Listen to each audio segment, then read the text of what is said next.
Welcome to the Hop Edition podcast, brought to you in association with the Malt Miller, your go-to choice for premium homebrewing ingredients and equipment. Whether you're a beginner starting out or an experienced brewer, the Malt Miller has got you covered. So for top quality products and customer service, jump over to themaltmiller.co.uk and tell them the Hop Edition sent you. We would also like to thank all our Patreons for their continued support with running and developing the pod. If you would like to become a member and gain access to exclusive perks and benefits, head over to patreon.com/the Hop Edition. Now it's time to get this pod started, so crack open a homebrew and enjoy the episode.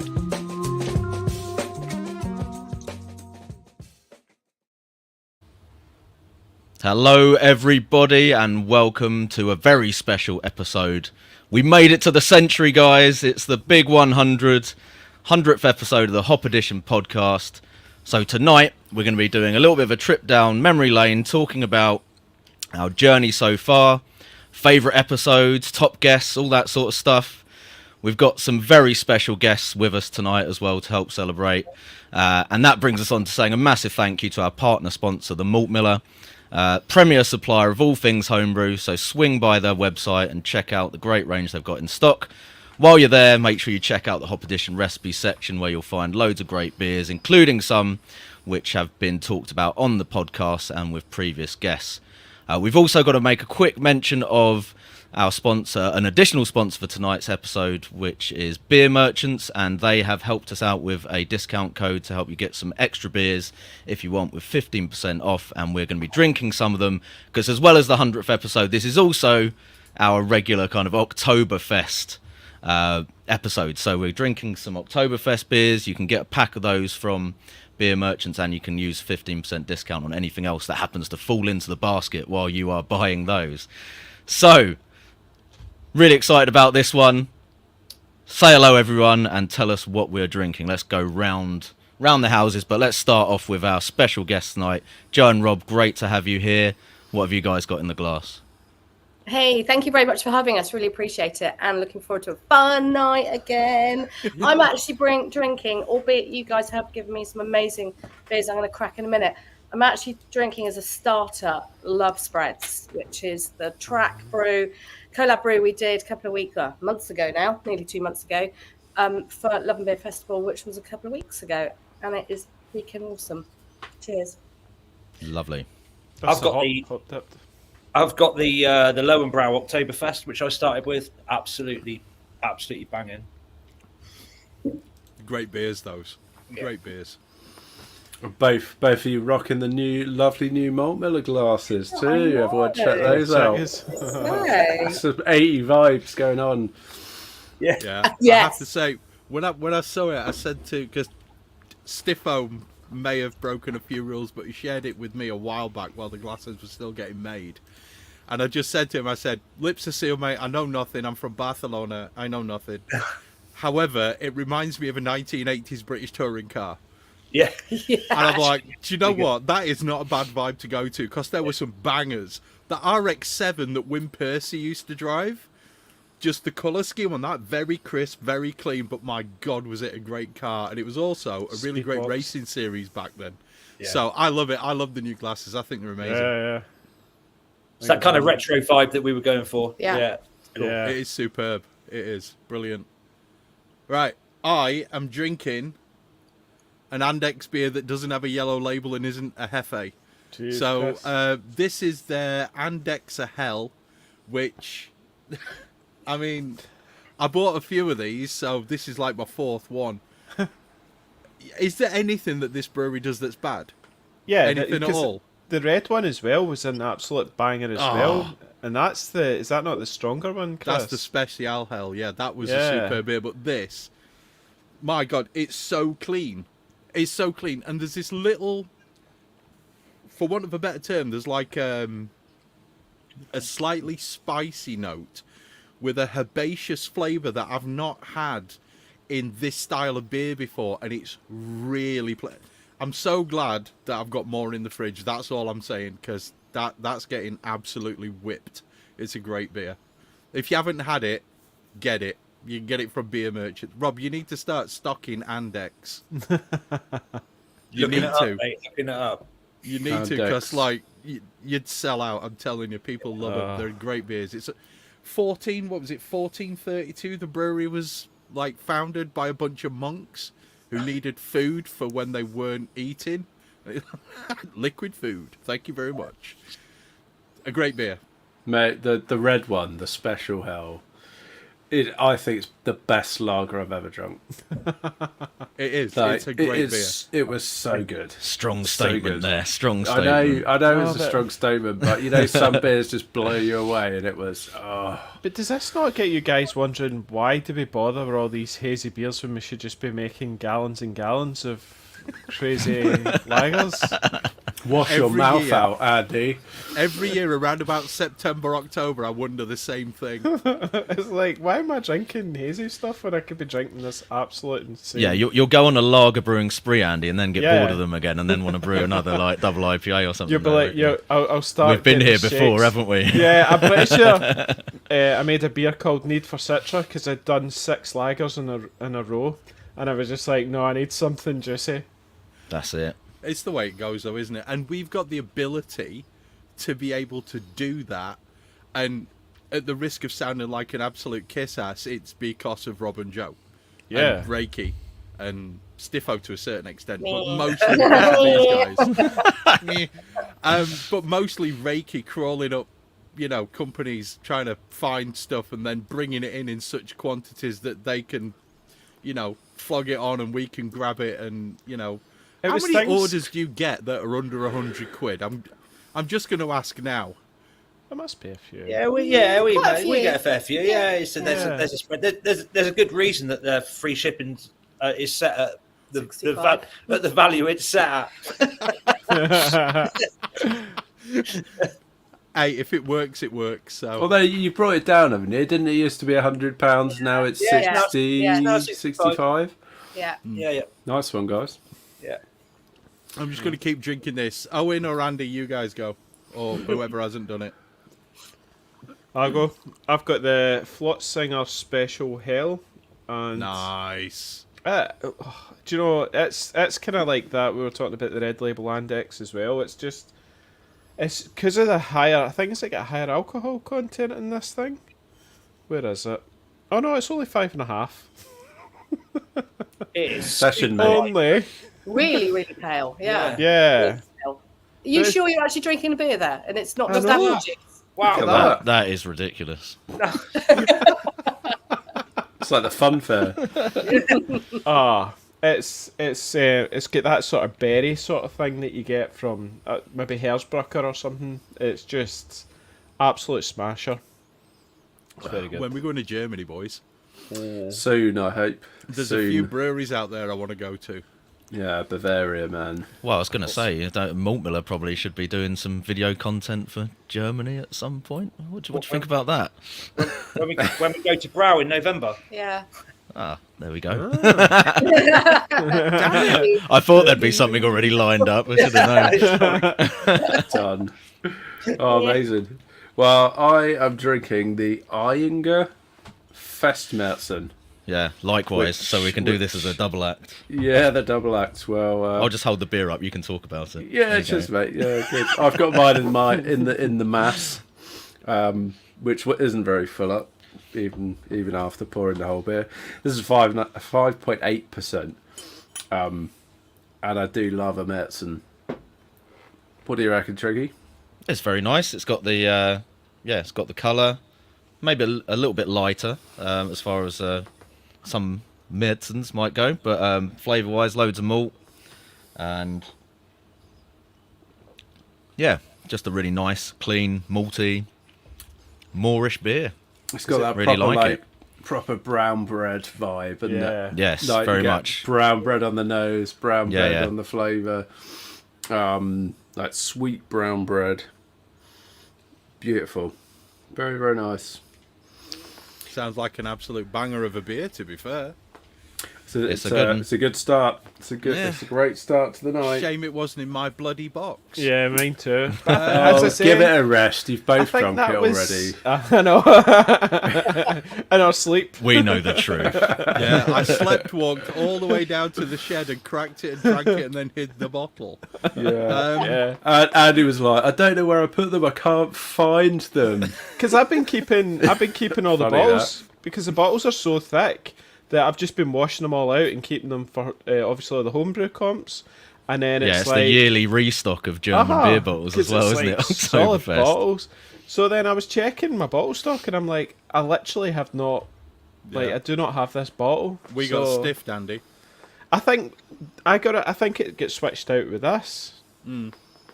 Which you're not going to complain about too much, right? No, not at all. No.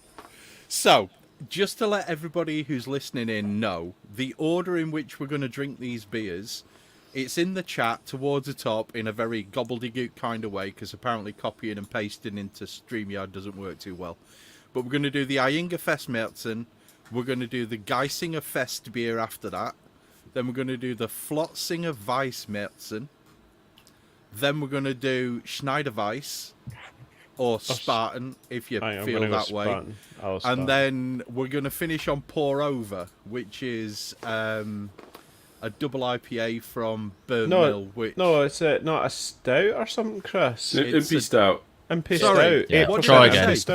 What did I say? Double IPA. It's clearly not a double IPA. It's clearly an Impy Stout, and it is an absolute banger coffee? of an Impy Stout. Don't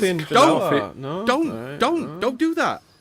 Go and turn your glycol chiller off you. Go on. But it's just amazing. So that's what we're gonna do. Or basically, you can drink whatever you want because that's the kind of way we roll. But episode 100, how the hell did we make it this far? How many podcasts make it to 100 episodes, Chris? Go on, Owen. 1% apparently. Oh really? Really? Yeah. 1%. You're smashing it. Exactly. We've actually done 114 episodes, but this is the 100th that was actually numbered. The rest of them were like drink-alongs or just commercial pods that we did. Commercial. Just me and Chris chatting shit, drinking beer. And being able to count to 100. It's quite challenging, isn't it? So, there's a few that slipped through the net and didn't quite make it into the actual catalogue somehow. And let's say there were a couple that we recorded and streamed live, but they were unable to be edited to be able to really count. There's a couple I just gave up on and they went in the bin. I was like, no, it's not sorry. I can't do the one.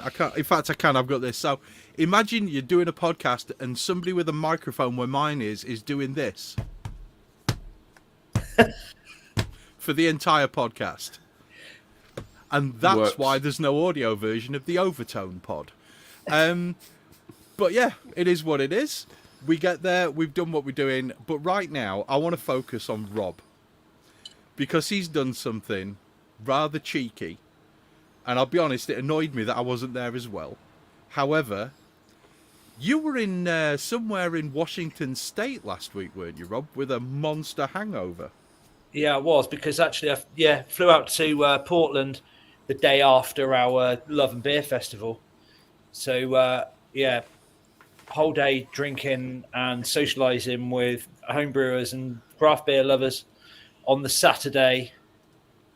The show finished at about 11 o'clock, and obviously this had been a massive build-up to the event. Yeah. And something kind of happened at 11 o'clock, and I think you'll probably chime with it when I let you know. We started to relax at about 11 o'clock. Which is a dangerous thing to do when you've got a flight out the next day. And a bet. So, we had a 3 o'clock in the morning finish. And then an 8 o'clock in the morning start to go back to the brewery and tidy stuff up. And then I flew out at 3:30. So, it was...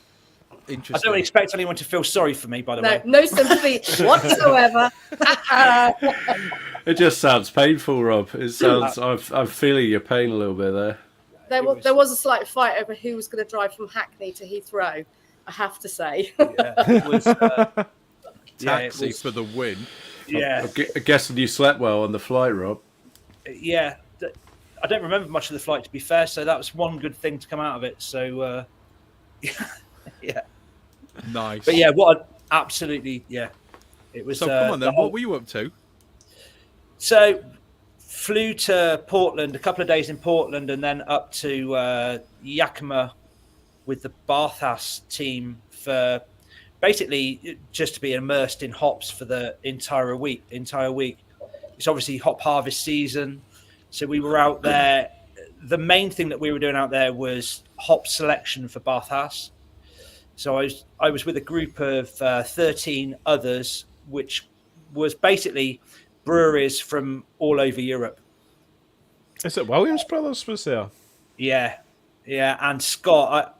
I'd never actually met Scott before. I've been buying various bits and pieces from them for years, but never managed to meet Scott. And he is a complete legend. That guy. He's done really, really well. But he's such a nice guy as well. So yeah, hop selection for the main American varieties for the entirety of Bathhouse across Europe, which is quite a lot of pressure put on, you know. How many tons did you buy in the end? This wasn't. So this is the interesting thing. So there's quite a lot that goes into this, but we were there selecting hops for Bathhouse, not for us individually. Mm-hmm. Okay. So you get just take Citra for example. We had I think it was 18 different batches of Citra put in front of us, and then we need to select which batches of Citra we think fits the bill best. What matches the Citra profile best? How different were they? It's quite incredible, actually. It's quite incredible. The surprising thing is that, well, I don't know if it's surprising, but the way that Haas work, which is the American side of Bathhouse, so they have a sensory team. So all hops going into Haas get pre-screened, so they can guarantee that everything that's going into their stock is true to type and of like the ultimate quality. So anything that doesn't match up to that just gets pushed out straight away. It's just not accepted. So by using that system, they can then guarantee that all of the hops that are going into their system are like true to type and of like awesome quality. And then when people are going to do actual selection, they're just choosing what particular nuance within that hop that they actually want. It's a really interesting thing when you get like a large amounts of different batches of Citra put in front of you and just how different they are. It's incredible. Yeah. It's strange, like, so how different were the batches of Citra? Could you give us like some examples of the sensory differences, Rob? Like, I can. You know, some gave you like mega dank, and others gave you like something else. Yeah, well, the lime that can come out of Citra was quite important, and that was what a lot of people in the group were really like aiming for.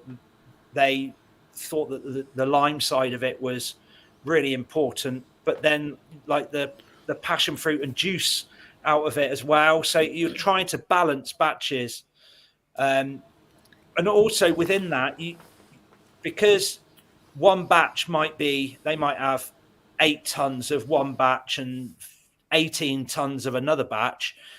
You don't just choose one. You choose, like, out of the 18, I think it was, you might choose 4 or 5.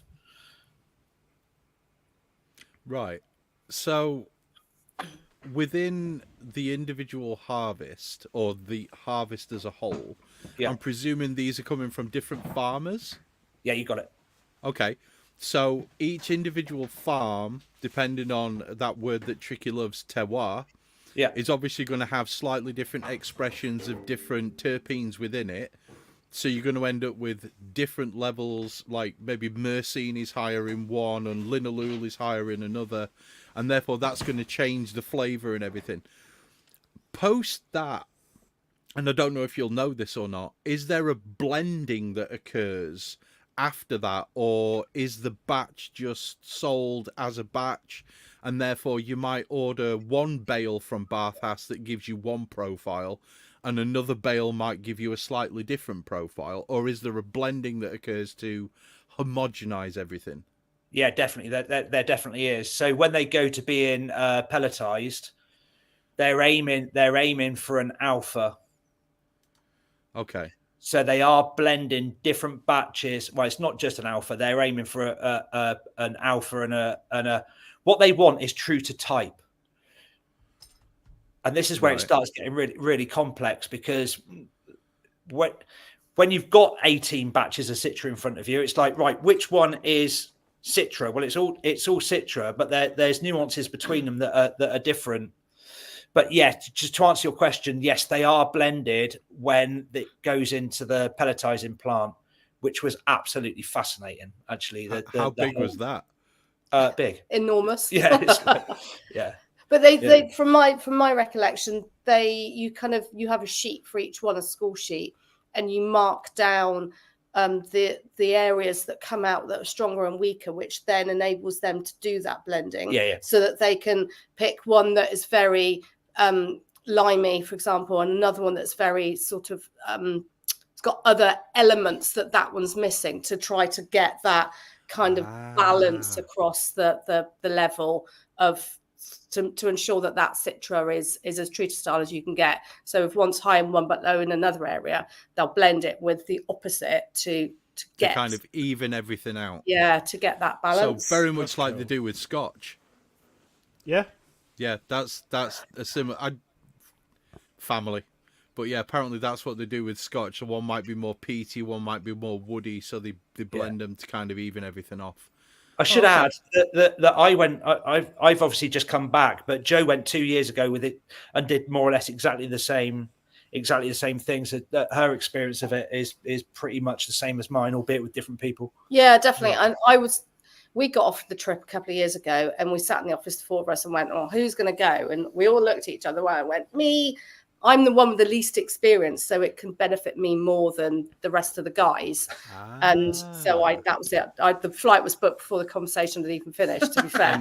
and you're the boss, so you get to decide. That's good. I like that. No, I've never been out to Brouwer. I've never done Hallertau or anything like that. And it's like, actually, no, I need to immerse myself in this industry, because I need to understand it and get myself up to speed of these three as quickly as I physically can. And it seemed like a great opportunity. And it was. I learned so much. I met so many amazing people. That's how the track collab came about for Love Spreads, because I met Matt out there playing pool in a bar one night, and it's like, built that relationship. That's what you want. And to be fair, knowing what I know, your background, I imagine that came in quite useful when it came to the sensory part of it, given what you've done previous. Yeah. I mean, it's palettes are tricky and they're difficult, and I have felt that as I've got older, my palette is not as good as it was when I was in my 20s, definitely.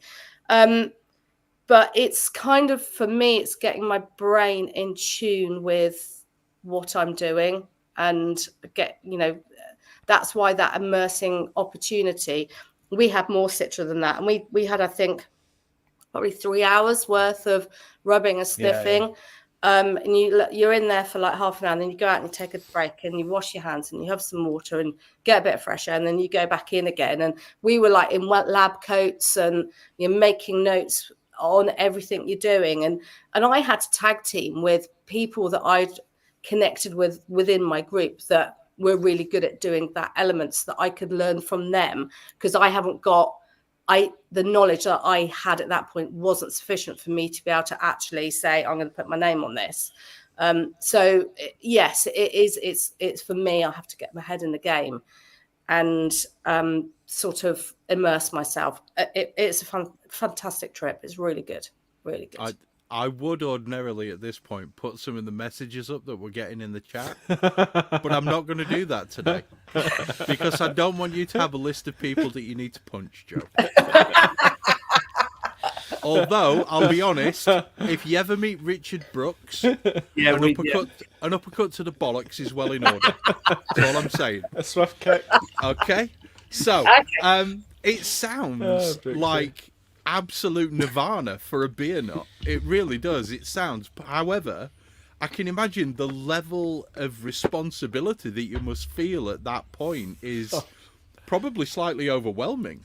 Yeah, it absolutely definitely is, and also, but on the back of that, you've also got support there as well. So we were backed up by a guy called Jeff who runs the sensory team for Bath Haas. So actually, the buck stops with him. He's the guy that is doing he's assessing the intake. So he's the guy that's saying, yes, Haas are going to stop this and put it forward for selection and spot buy and contracting, or no, we're not going to do that because it's not good enough. Right. So the amount that we learned from that guy, and actually when like Joe was just talking about palette and being able to actually assess what you're actually what you've actually got in front of you. This guy was absolutely off the scale. I mean, talk about a super sniffer. He was absolutely incredible. But so he's not a 40 Marlboro a day man, then, is what you're saying? He definitely isn't. Yeah, and it was really important, that you're going in there and people aren't covered in aftershave and deodorant, and you can, properly get involved in the hops rather than smelling anything else. Did you find like you got kind of sensory fatigue when you're doing that all day? Sort of how do you break it up to try and avoid that? Or is there any tips they give you to kind of like reset and go again? Or how do you deal with that? Yeah, definitely. So you can tell once you're getting fatigued because the batches start smelling the same. Yeah. At that point, there's a breakout area where they've got food and drink and you can go and have a break, and there's proper like hand washing facilities, so you can get literally all of the residue off your hands, and then go back in. And funny enough, when you go back in, the first thing that you do is just grab a batch, any batch, and just get some hops on your hands, just so that it's almost like you get used to smelling it again. It's certainly it was a mind-opening experiment. It was fantastic. Sounds amazing, though. Yeah. Another bit of the trip is going around and going through some of the farms and some of the breeding programs as well, and learning about all the different breeding programs and what they've got that they're working on and how they do it. And so you spend a lot of time out in the fields, going around the farms, being in and amongst the bines, and actually Bath Haas, or sorry, Haas as it is out there, talking you through what they're doing and how they're going about doing it, and how the climate for that particular season has had an impact in whichever way on the crop. And it really is very immersing and very fascinating. I'm very, very jealous. It does. It makes me think like with these hop breeding programs, we had a chance to chat. Who did we chat to from Will Rogers? Will Rogers from that was Charles Fareham. Charles Fareham. And him talking about their hop breeding program and just the sheer number of like hops that they are developing, and be it that's kind of almost like a pyramid. It's kind of goes through elimination stages, so they end up. But there seems like there's a lot of hops kind of potentially on the way. And you remember Citra Mosaic being like a real game changer for the hop scene, right? Yeah. And I do wonder, like, are we going to see another Citra, or like, and something that's even better at some point, and then fast forward 20 years, how many different hop varieties are we going to have? I think invariably we are. It's going to be what's sustainable as well. Really interesting, isn't it?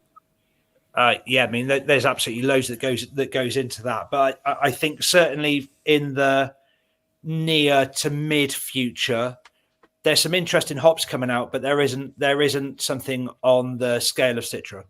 So don't in the sort of near to medium future, don't expect something that's absolutely going to blow the market apart. Apart from if the market changes, so taste can change really, really quickly, and then it might go in a completely different direction. But yeah, that was one of the biggest questions out there is like, what's next? And Doppelbock. Doppelbock. So that's what's next. It's like the craft lager market here is absolutely flourishing, but it's going absolutely berserk out there. Really? In the States? Yeah, in the States, we were drinking fresh hop pilsners. They're some of the beers are absolutely off the scale. But yeah, fresh hop pilsners, absolutely beautiful. Yeah, especially in that part of the world, right? Yeah. And how are the beers in Portland? Because Portland's like a bit of a beer mecca, isn't it? Yeah, it definitely is. Yeah, I mean, I was only there for like a day and a half, actually, in Portland itself, so I didn't get a massive amount of time to like explore. But Great Notion was just one of the best beer experiences that I've had. And they had fresh hop beers on as well, because obviously it's harvest season and everyone's completely going. Or it's the one opportunity a year that people have to sample these beers. So, yeah, Great Notion was a massive highlight. It's the time to go, is it? You reckon? Yeah. I mean, they're gearing up for people coming from all over the world. So yeah, it's a fantastic time to go. I mean, Portland's an interesting place at the moment, based on everything that I've read. Not just for the beer, but for other reasons, which I won't go into here. But the actual fresh hop scene, I have read up on this a little bit, and apparently it's like an explosion, almost over a period of about 6 weeks of just fresh hopped beers literally everywhere. Yeah. And, people are doing beer tours around various different bars just to get the different beers with the different hops in it. It's kind of crazy. But yeah, like you say, it's only once a year, isn't it? Yeah. What an amazing experience, though, to be able to go around all those different bars and taste all these different beers that have been made with fresh hops from different areas within a really small part of the world. See, when you say fresh, what do you mean by fresh hop? Is that a wet hopped beer? Yeah. Or is it? Yeah. Using right, them. cool. Yeah. So I mean, we you probably have too, like made wet hop beers, but we're making them with English hedgerow hops. But when you make one with when you make one with freaking Citra, Centennial, or any other of the floral characteristics, absolutely incredible. We made one 2 years ago, didn't we? From literally down the road from Mortmiller HQ, the hops, and it was stunning. Yeah, it was delicious, really, but it's not. No, you're not doing it with, not on the same level. You put a video up about foraging your local hops. I remember. Yeah. That's mad. Yeah, that's awesome. Loads around where we live as well. It's we're really lucky. It was great stuff. Really good. I can't do that near where I live because all the hop vines that I found winding up trees in woods are right next door to a train line, and I don't want diesel beer. No. It's not my idea of fun. I'll be honest. So it is what it is. But yeah, it sounds like you had an absolute blast out there, Rob. It really does. Yeah. I was very, very lucky. It was it was fantastic. Is it a tick the box would do again? I'll be straight out there next year. I'll do exactly the same trip, exactly the same way next year if I had ever get the opportunity. So if you need somebody to carry your luggage, I'm quite strong. That's all I'm saying. It just sounds amazing. It really does. And to be fair, it's one of those things where it's nice to have an insight as to how it's actually done. So if you buy some hops from a certain supplier and they're not up to scratch, then maybe the person that was there on the day had COVID, or had a cold, or maybe had been snorting something they shouldn't have been. I mean, I've done lines of ibuprofen before. That's all I'm saying. It's one of them things. It's like you've got to be careful. You've got to be careful. So, thank you for that. Now, one more question before we go, and I don't know if you have this data to hand, but what is the best-selling hop at the malt mill? Oh yeah, we were wondering this. It's almost certainly Citra Mosaic.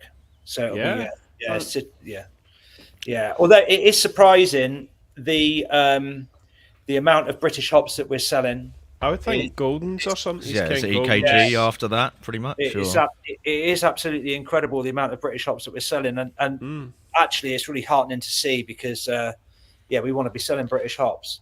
Are you getting traction on those newer varieties as well as the classic ones? So without a doubt, and actually we need to because some of these older varieties are really struggling. I don't know how much longer Fuggles is going to be available, and a few others. So the same thing for Saz, isn't it? My Fuggles plant this year got absolutely decimated with all sorts of on the leaves. It was like blacks, all sorts of. Probably why. Yeah. But Farham's have got a great breeding program going on, haven't they? And it's amazing they've got what they're some doing, fantastic stuff that's coming along on the market. So Yeah, we know, don't we? Yeah, our conversation with Will Rogers was eye-opening. Let's just leave it at that. What was the one we had? What was it? 302. 302, yeah. Which is going to be named Melanie, because if it isn't, I'm not buying any. But the hop itself was epic, and it was really cool to made have a really nice golden ale type beer. It was superb. Yeah, superb. So that was one of the questions that we wanted to ask, because there's another supplier up in Scotland who used to post links of their best selling. But sorry, Rob, go on. Interestingly, if you're brewing a beer with English hops, it's likely that you're putting less of them in. So naturally, if you're brewing with Citra, Mosaic, any of the American C hops, the American popular hops, you're likely that you're going to be putting more of them in. Half a kilo. Any less than half a kilo, you're not trying hard enough. Let's face it. Like a Nipah. You get a proper big Nipah, half kilo's about right. Really? Easy. Yeah. So 250, 300. We've got a few more quick questions for the guys around the table before we get into the reminiscing part. I hope you've all had a chance to think of this, because you were all here except for Rob and Joe when it comes to the notes. So I'll leave Rob and Joe to the end to give them some time to think about it. But Tricky, you said absolutely nothing except for sitting there and eating. I posed some very pertinent questions, I think you'll find. That's a good I'm just a sniper on the questions, Chris. I come in with a really good one every 20 minutes, and that's all I do. Okay, so what's your commercial beer of the year, Tricky? I mean, there's a few that I would go to that will probably just be have a think. We'll just be repeating what other people say. But one that was a bit of a standout for something I wouldn't normally drink was probably Siren's Maiden beer. I think that was an absolute banger. So really enjoyed that, and stands out to me because it's not not the usual sort of style that I would be drinking typically, especially on the pod. And it was really, really, really, really good this year.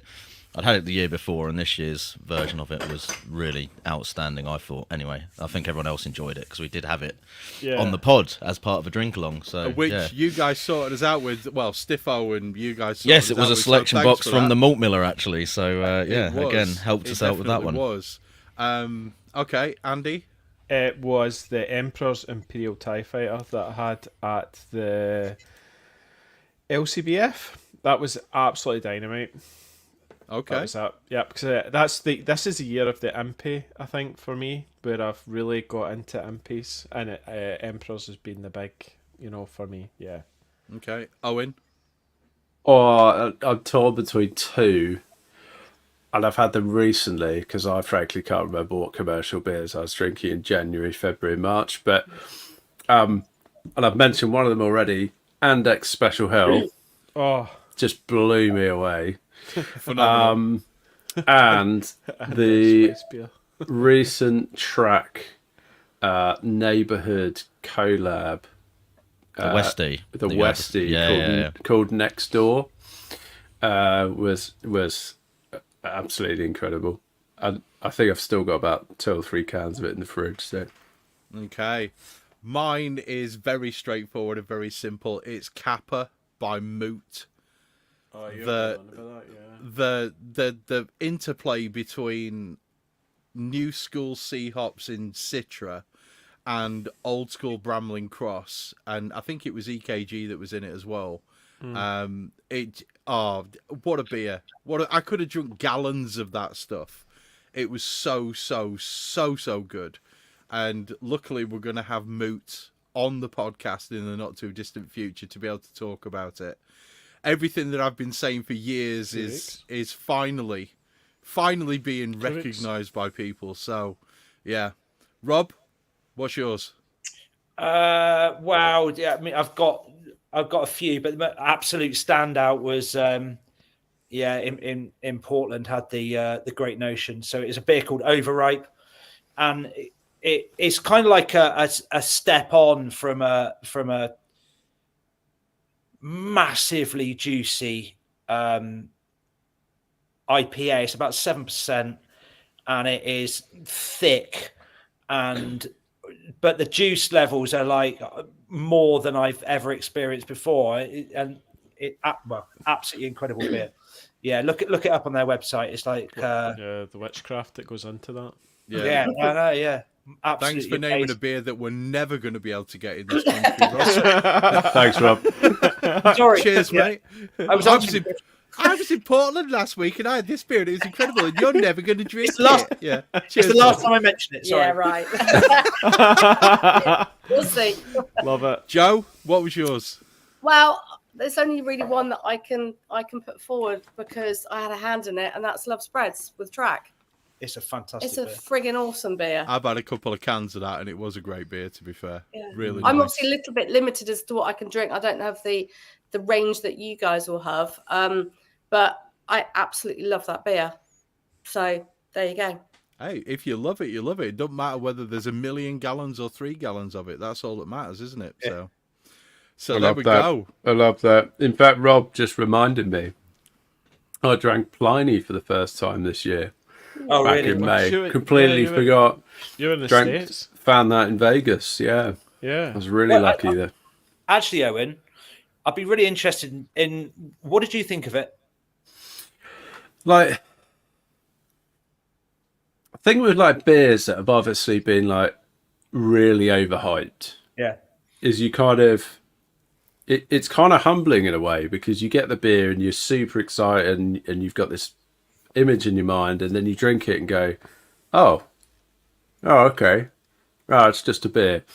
But then you get into it and then you're like, there's just something that was just a little bit different that just elevated it to a different level. And it was just there was the cleanness of it, the, like, I don't know what's the right word, it just had this like maturity about it that just screamed it's been made for like a couple of decades. And it was just extremely enjoyable. Like, it doesn't blow you away. Like, it's not like when you get like a crazy MP or a really juicy double IPA. Hid its strength incredibly well, but it was a phenomenally brewed and constructed beer. Really enjoyed it. I think as there are various beers that actually define a style, and that's a rare thing, and that is one of them. Totally. Yeah, I'm looking forward to trying it again at some point. Yeah. Oh, there you go. Brett's blowing smoke up Stiffo's ass. Yeah. Yeah. No comment. It went out. Somebody's after some freebies. It was a banging beer. It did go down well. It was a banging beer. Yeah. I'm not being funny, Brett. Just because he's been in your shed, that's not something to shout about. To be fair. Yeah. How tall was Brett? Was he still 3'2", like everybody thought he was? Did you trip over him a couple of times? You're not exactly short, are you, Rob? Was he holding a fishing pole next to a pond?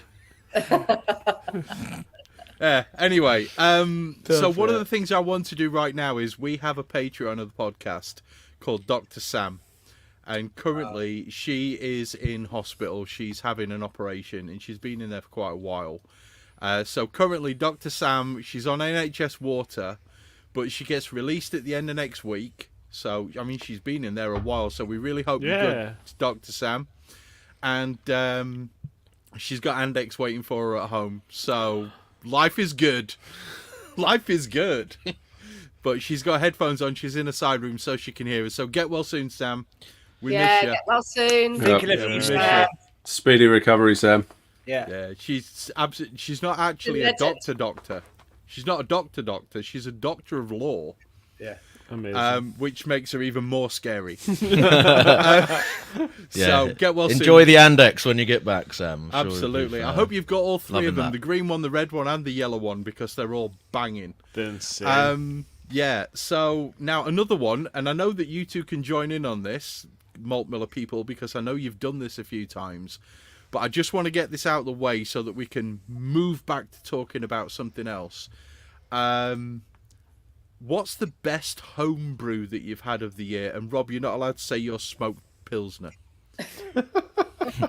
Although you can say that because... Has it got to be somebody else's then? It was amazing. Go on.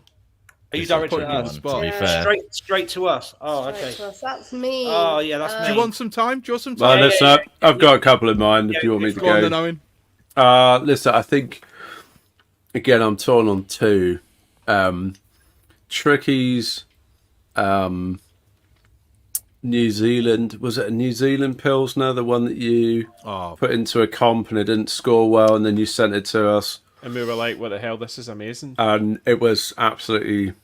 And then it did go well in the Was that because you bottled it in the plastic Lager Than the Life first one. time? No, And then- no, and there was then, something yeah. else happening with that one. But But it was what fine. I got a good result with it eventually. It was a New Zealand Pilsner, wasn't it? Yeah, it was. Yeah. Yeah, that was absolutely stunning. I loved that beer.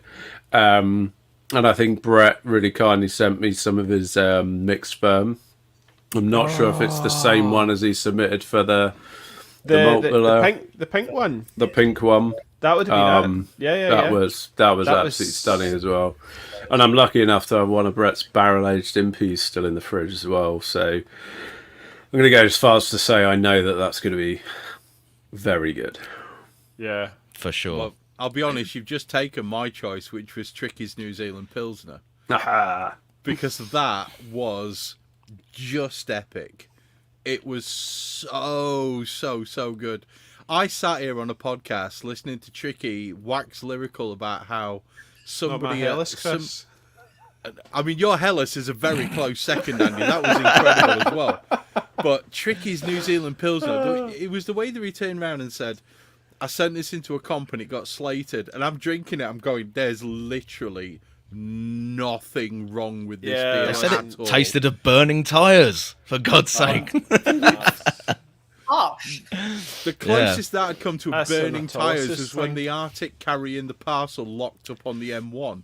Well, So we had a long conversation about this, and obviously there may have been something wrong with that bottle or whatever. Yeah. But yeah, it was weird. Or It was a something weird wrong one. with the judge, which was more like... But I did send bottles off to you guys from literally the same It batch. was So. amazing. Yeah. Rob, get the recipe off of Tricky and put it up on the website. To be fair, Rob That drank was some godlike. of the most recent version of that at Love and Beer. So Yeah.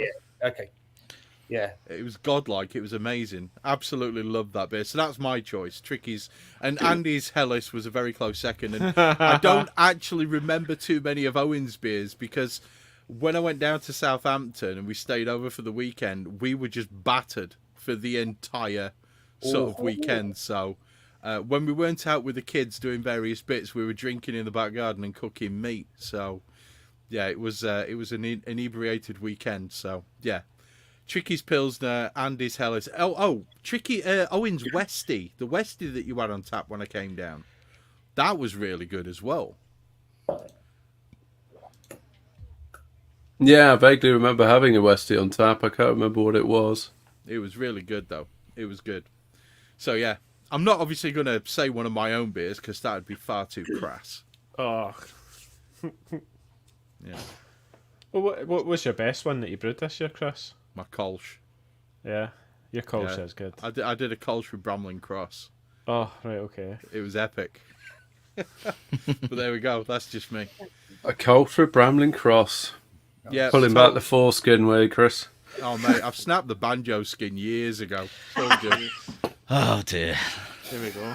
It's got to that point already. It's already I there. swear to God, Sorry, Joe. Not even at the hour mark yet. Not I am even 9 o'clock. God's sake. I'm getting punched by Joe next time I meet her, aren't I? Yeah, okay. Oh well, standard practice. Let's go. Come on, Joe. What was yours and what was yours, Rob? Well, I'm just going to jump in very quickly. There were the most amazing array of homebrew beers at the festival 2 weeks ago. I mean, almost all of them were stunning, weren't they? Specifically the guys from Norwich. Yeah. At the end of the night, Tricky, I don't know whether you got to sample any of their mixed firm beers and their barrel aged beers, and they've almost got like a Solera project going on that they're quite possibly. Details are a little bit fuzzy though. It was a busy night, wasn't it? Yeah. Yeah. But there was some absolute stunning beers then. I don't think I could pick out one. Obviously, we had some amazing beers there on our kegerator, but the range there was absolutely fantastic. So, apart from that, it was actually 2 different Czech dark lagers.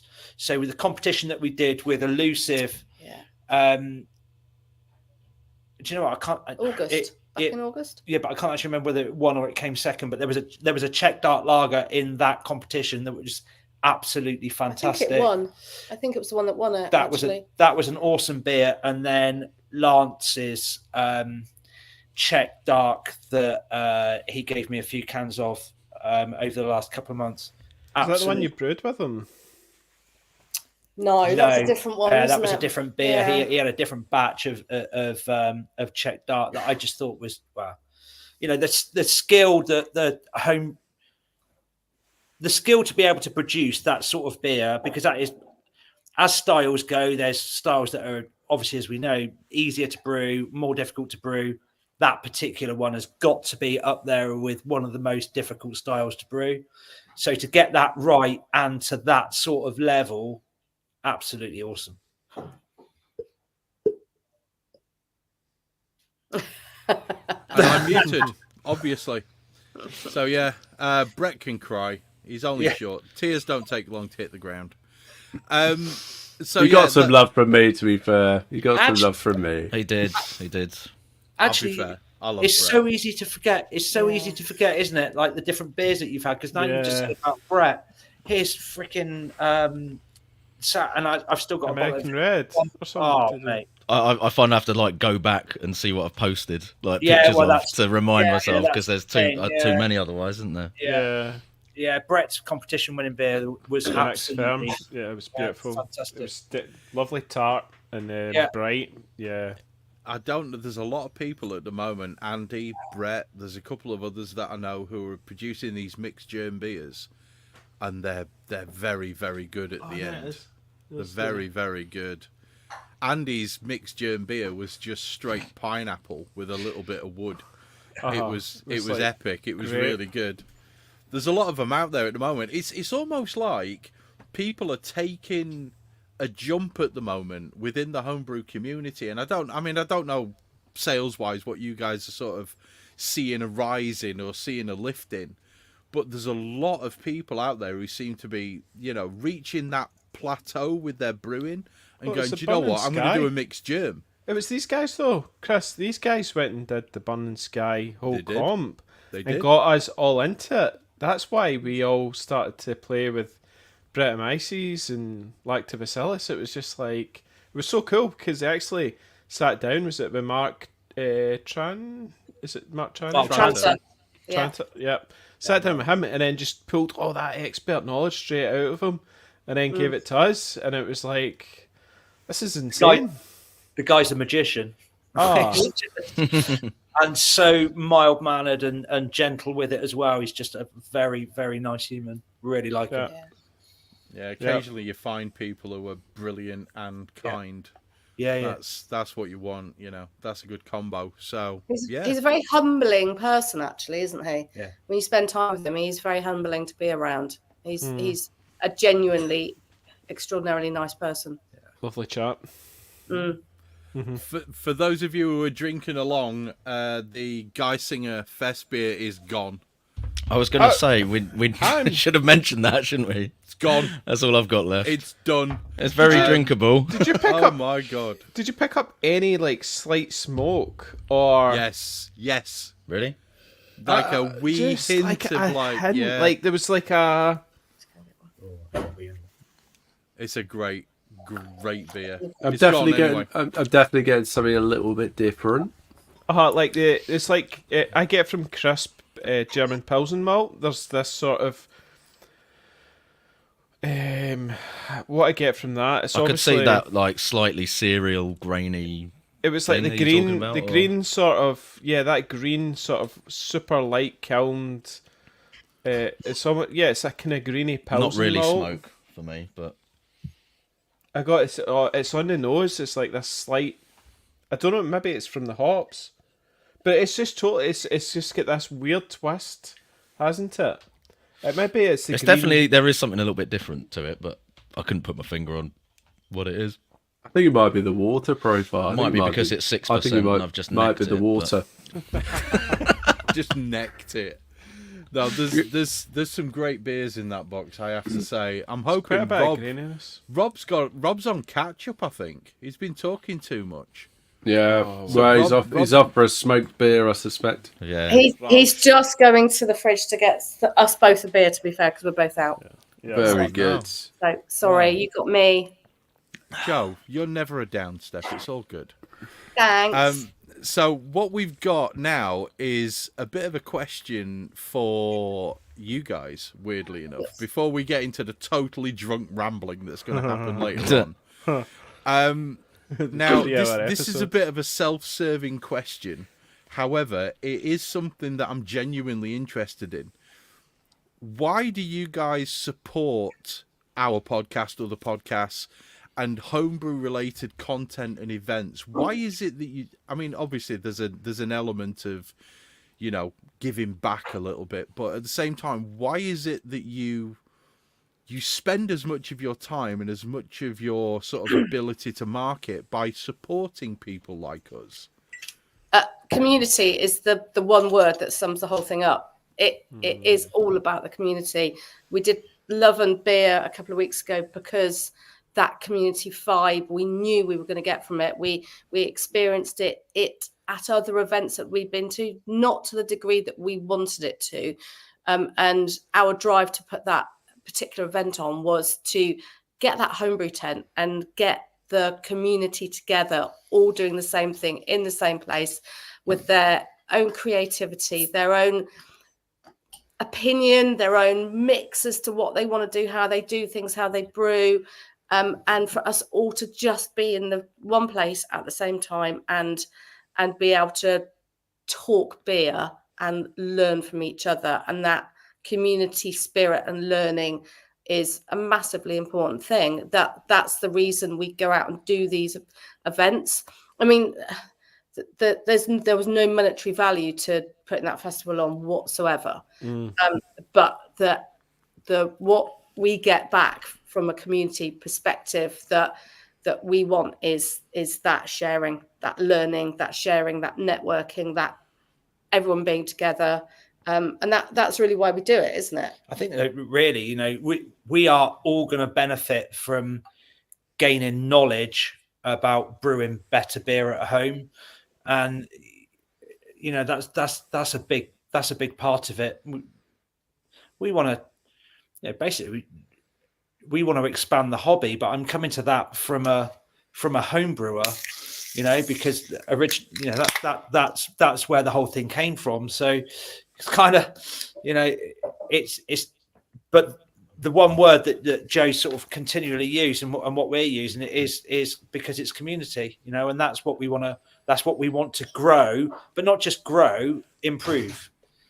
That's essentially why we do the podcast. It's because we want community. To be able to, and I said it to Tricky, years ago now, because we've been doing this for as near as makes no difference 4 years, and it was more of a question of, we had these conversations, the kind of conversations that we have on the podcast. We had these conversations just over video chat or over text in a Facebook Messenger group. And it was all about, you've got information that I need to make my brewing better. Yeah. I want that information off of you, and I want it now.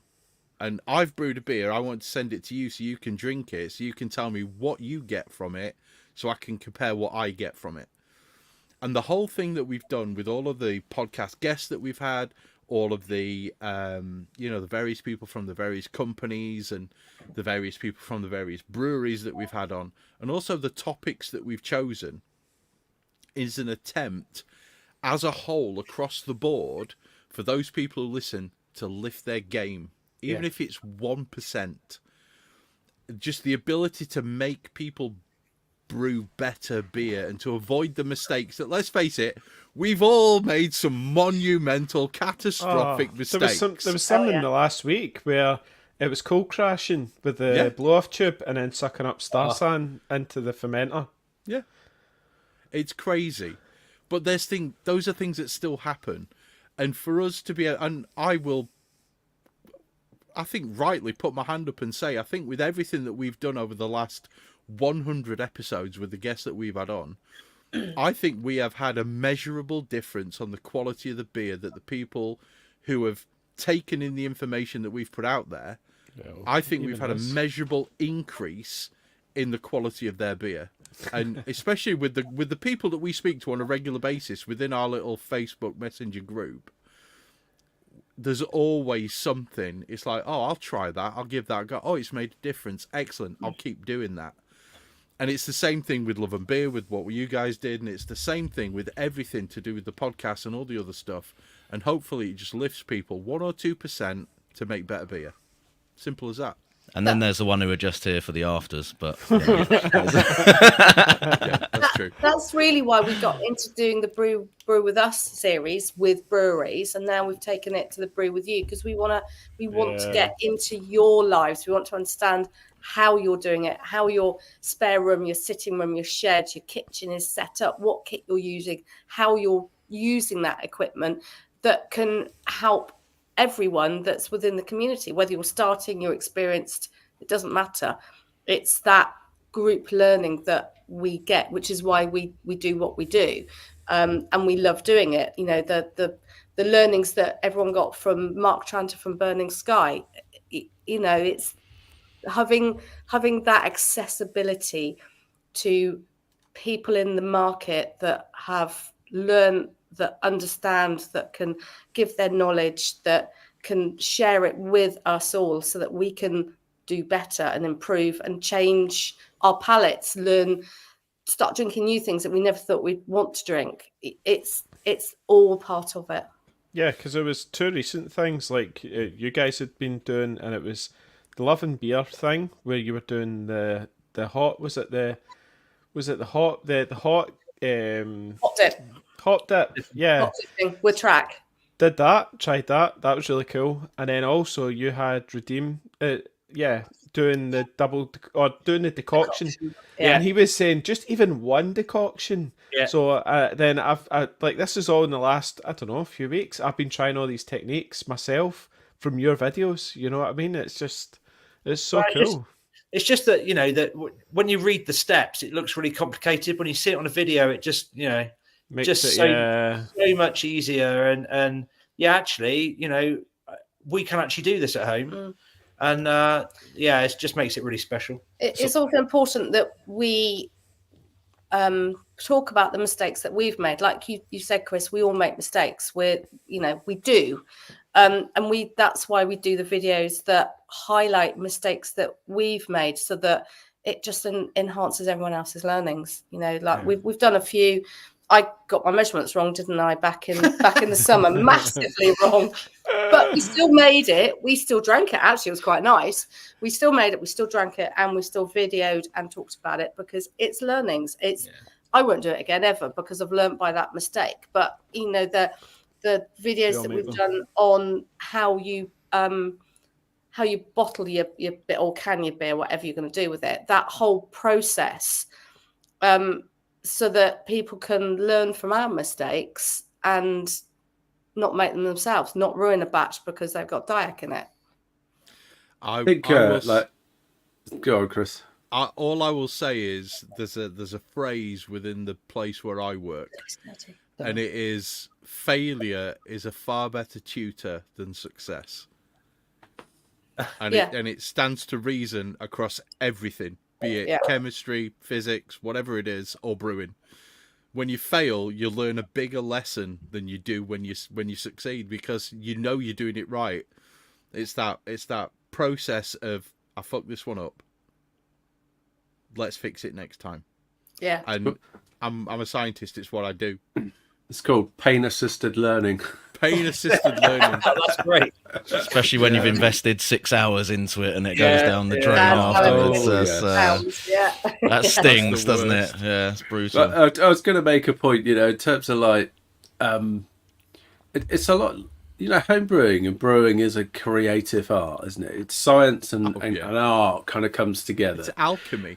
It is alchemy, right? And I think it's great that we're hitting this kind of period that we've been in for a while, and I hope continues. Is this constantly inspiring each other to do things, and it's kind of constantly trying to push things forward and try different techniques and try different styles of beer, and it's kind of it's a magic time to be in home brewing. And I think the age of the equipment that seems to be available, and all the crazy yeasts and the hops and the podcasts, and it's just a lot of fun. And I think there's just always content to absorb. There's always ideas to capture. I've always got a list of 50 different beers I want to make. Be it most of them never see the light of day, but it's exciting, isn't it? It's really exciting. And I think, like, hats off to you, Rob, and your crew, because I think you're inspiring a lot of people to do different things and have fun. That's a motivation to get out there and actually brew stuff as well, because if you're just doing the same old thing, rinse and repeat, it, like, again, 6 hour brew days can get a bit boring if you're just doing the same thing every time, and and unless you're doing the double decoction, in which case it's a 9 hour brew day. Well, yeah. It did take significantly longer. I think I was about 2 o'clock into the afternoon, which normally I'm wrapped up about 11:30. But coming back to that, like, and again with the gift of having guests on like Redeem to talk about things like that, you get that extra like insight into things like malt choice and stuff like that. Because if we were going to go on a lot of the stuff that is, if you're on like Facebook groups and things like that, you talk about decoction mashing, you'll have people chiming in, it doesn't do anything, waste of time, blah, blah, blah, blah, blah. And that would be a fairly commonly held misconception, I guess, within a lot of people in home brewing. And then you get somebody like Redeem on, and it sort of fills in the gaps and goes, well, yeah, but certain malts aren't going to really benefit from it. You need to make sure you go for this one and this one that have got the correct Colback index, was he talking about, I think, on the pod? I hope that was the right term. And it's, for me, it's kind of like joining the dots there, and, what we know, what he knows, put it all together, watch it in your videos as well, and it just gets that, that extra layer of information that can make things like that actually work for you as a home brewer as well, which I think is fantastic. So one thing I want to say at this point, sorry Rob, I'm going to jump in on this one, because if I lose this train of thought, it's going to be bad. Brewing is the ultimate expression of the Dunning-Kruger effect, because you reach a point where you think you know what you're doing, and you don't, and you produce a beer that is great compared to what you were producing, but it's not the finished article. It's not the full battery of knowledge. And those moments teach us more than when we produce a beer and we go, I know everything about this, I'm going to be fine. I've learnt things off Lance Blackman just from him chatting shit in our little frigging chat. Now then. And it's now then. And weird thing is, right, I met Lance years ago at a beer festival in Rotherham because he's a friend of my brother-in-law. Who knew it? Anyway, the beard's a bit OTT, but whatever. The main thing is on the trains, but you have to know what you don't know in order to understand what you need to know. And that is one of the hardest parts with any process like brewing. I just want to chime in with just a couple of extras. It's also about debunking what is brewing lore as well, and I think that's really important. And one of the things actually which really chimes with the Hop Edition podcast is when Radim came on and was talking about brewing Czech style pilsners, Czech style lagers, and he is using basically RO water for everything now without treating it. Yeah. Right, now, you know, I've tried a lot of Radim's beers now, and they are absolutely outstanding. So my idea of it changes ideas, listening to people and then actually trying their beers so that it can actually back up what they're saying is a really important part. We had a guy called Adam from the States on. I think it was Adam Makes Beers, and he gave us a water profile for the lagers he did. I think it was Up the Hill Hellas, and I try it. That is now my water profile now. Go to water profile for when I make lagers basically in any Hellas, and it's been outstanding. But so it's like you say, Rob. Do you do the RO? Because when I'm up in Scotland out the tap, it's damn near at RO. Oh. It's like 10 ppm type stuff, throughout the board. So yeah, it's an interesting one. And see, back in the day when I first started brewing, like you would just that's what you used. You didn't add in bags and bags of gypsum or whatever, It was just it's interesting. Thanks for rubbing that in our face once again, Andy. I've got any opportunity to mention that fucking Scottish water. It's off. It was a 70-80 litre tank I've got, and I just turn on the tap, and literally 2 minutes later I shut off the tap and it's filled, and then I put a Camden tablet in it. Yeah, well, listen, when I have a shower, it actually hurts because there's rocks coming out of his shower. I cleaned your shower head for you, so the nozzles actually came down straight. Yeah, I was like, what's this? This Joker? This Joker? They get gunked up quite quick when there's gravel coming out of them, don't they? Yeah, exactly. There's like stalactites sticking off my shower head. Oh man, it's mental. It's like I understand exactly what you're saying about community. Going back to the question at hand, I do understand it, and to be fair, as I've said, that's why we do what we do. But I just want to say, and it's not just because you guys are on, I just want to say a big thank you, because I think personally the Malt Miller with your videos have probably done quite a lot more for homebrewing in this country than a lot of other people have. And I watch them, and I don't even watch Tricky's videos, right? And he's one of the members of the podcast. I don't watch his crap. He's got a video for everything. Thanks, Andy. Which is why I don't watch his videos. But you guys have done a hell of a lot, and I think it's brilliant, and long may it continue. Yeah, it's a good weekend watching. Long may it continue. It's actually a highlight to the weekend where you get to sit down, have breakfast or whatever, and watch a Malt Miller video and catch up. It's good, actually. Yeah, you cost me a fortune, but thank you. My pleasure. But it's also... the Malt Miller... Where the Malt Miller's different is you give us access to specialist equipment and specialist ingredients, right, where you cannot get elsewhere. you can always get malt Miller. And I've always had, if I'm making a big purchase, I always go to you guys, because if anything goes wrong, I've always got that super confidence that you guys will actually come back and fix. And it's happened. Nick's a legend. And you guys have pure came through and fixed stuff. So yeah, it's like, it's a no-brainer. Back to community, yeah? Yeah, Exactly. definitely. But Yeah. whilst we're on the subject of the videos, without Stiffo, and I hope he's not listening at the moment, but without his expertise, they would not be the standard they are. He is absolutely fantastic at it. Don't worry, Joe. We'll edit this bit out so he never hears it. Yeah. Please, if you don't mind, thanks. Otherwise, he'll just throw it at me across the desk every day. just one more thing about the homebrew community. The other thing that I absolutely love about it is, if you're not talking about homebrew, you're talking about barbecuing, smoking food, eating food. That's it, yeah. Every single one of us. It's not just beerowing. Don't send us down that rabbit hole again, Rob. Yeah, That'll be another 45 minutes of the podcast. It's the side hobbies, that are just absolutely amazing as well. So pizza, that sort of cements the community. It's absolutely. Oh awesome. my word! Well, just for the Fred record, scratched you up. I've got a pork shoulder in the in my B80 right now. Sous vide, yeah. It's the most expensive sous vide in the world. Yeah. I went to Sainsbury's for some butter earlier and came back with short ribs. It's just how it goes. It happens. They just fell in. They fell in the trolley, It's right? like, whoops, how did that get there? Never mind. I've got an extra large chicken marinating, and it's going in the Kamado tomorrow.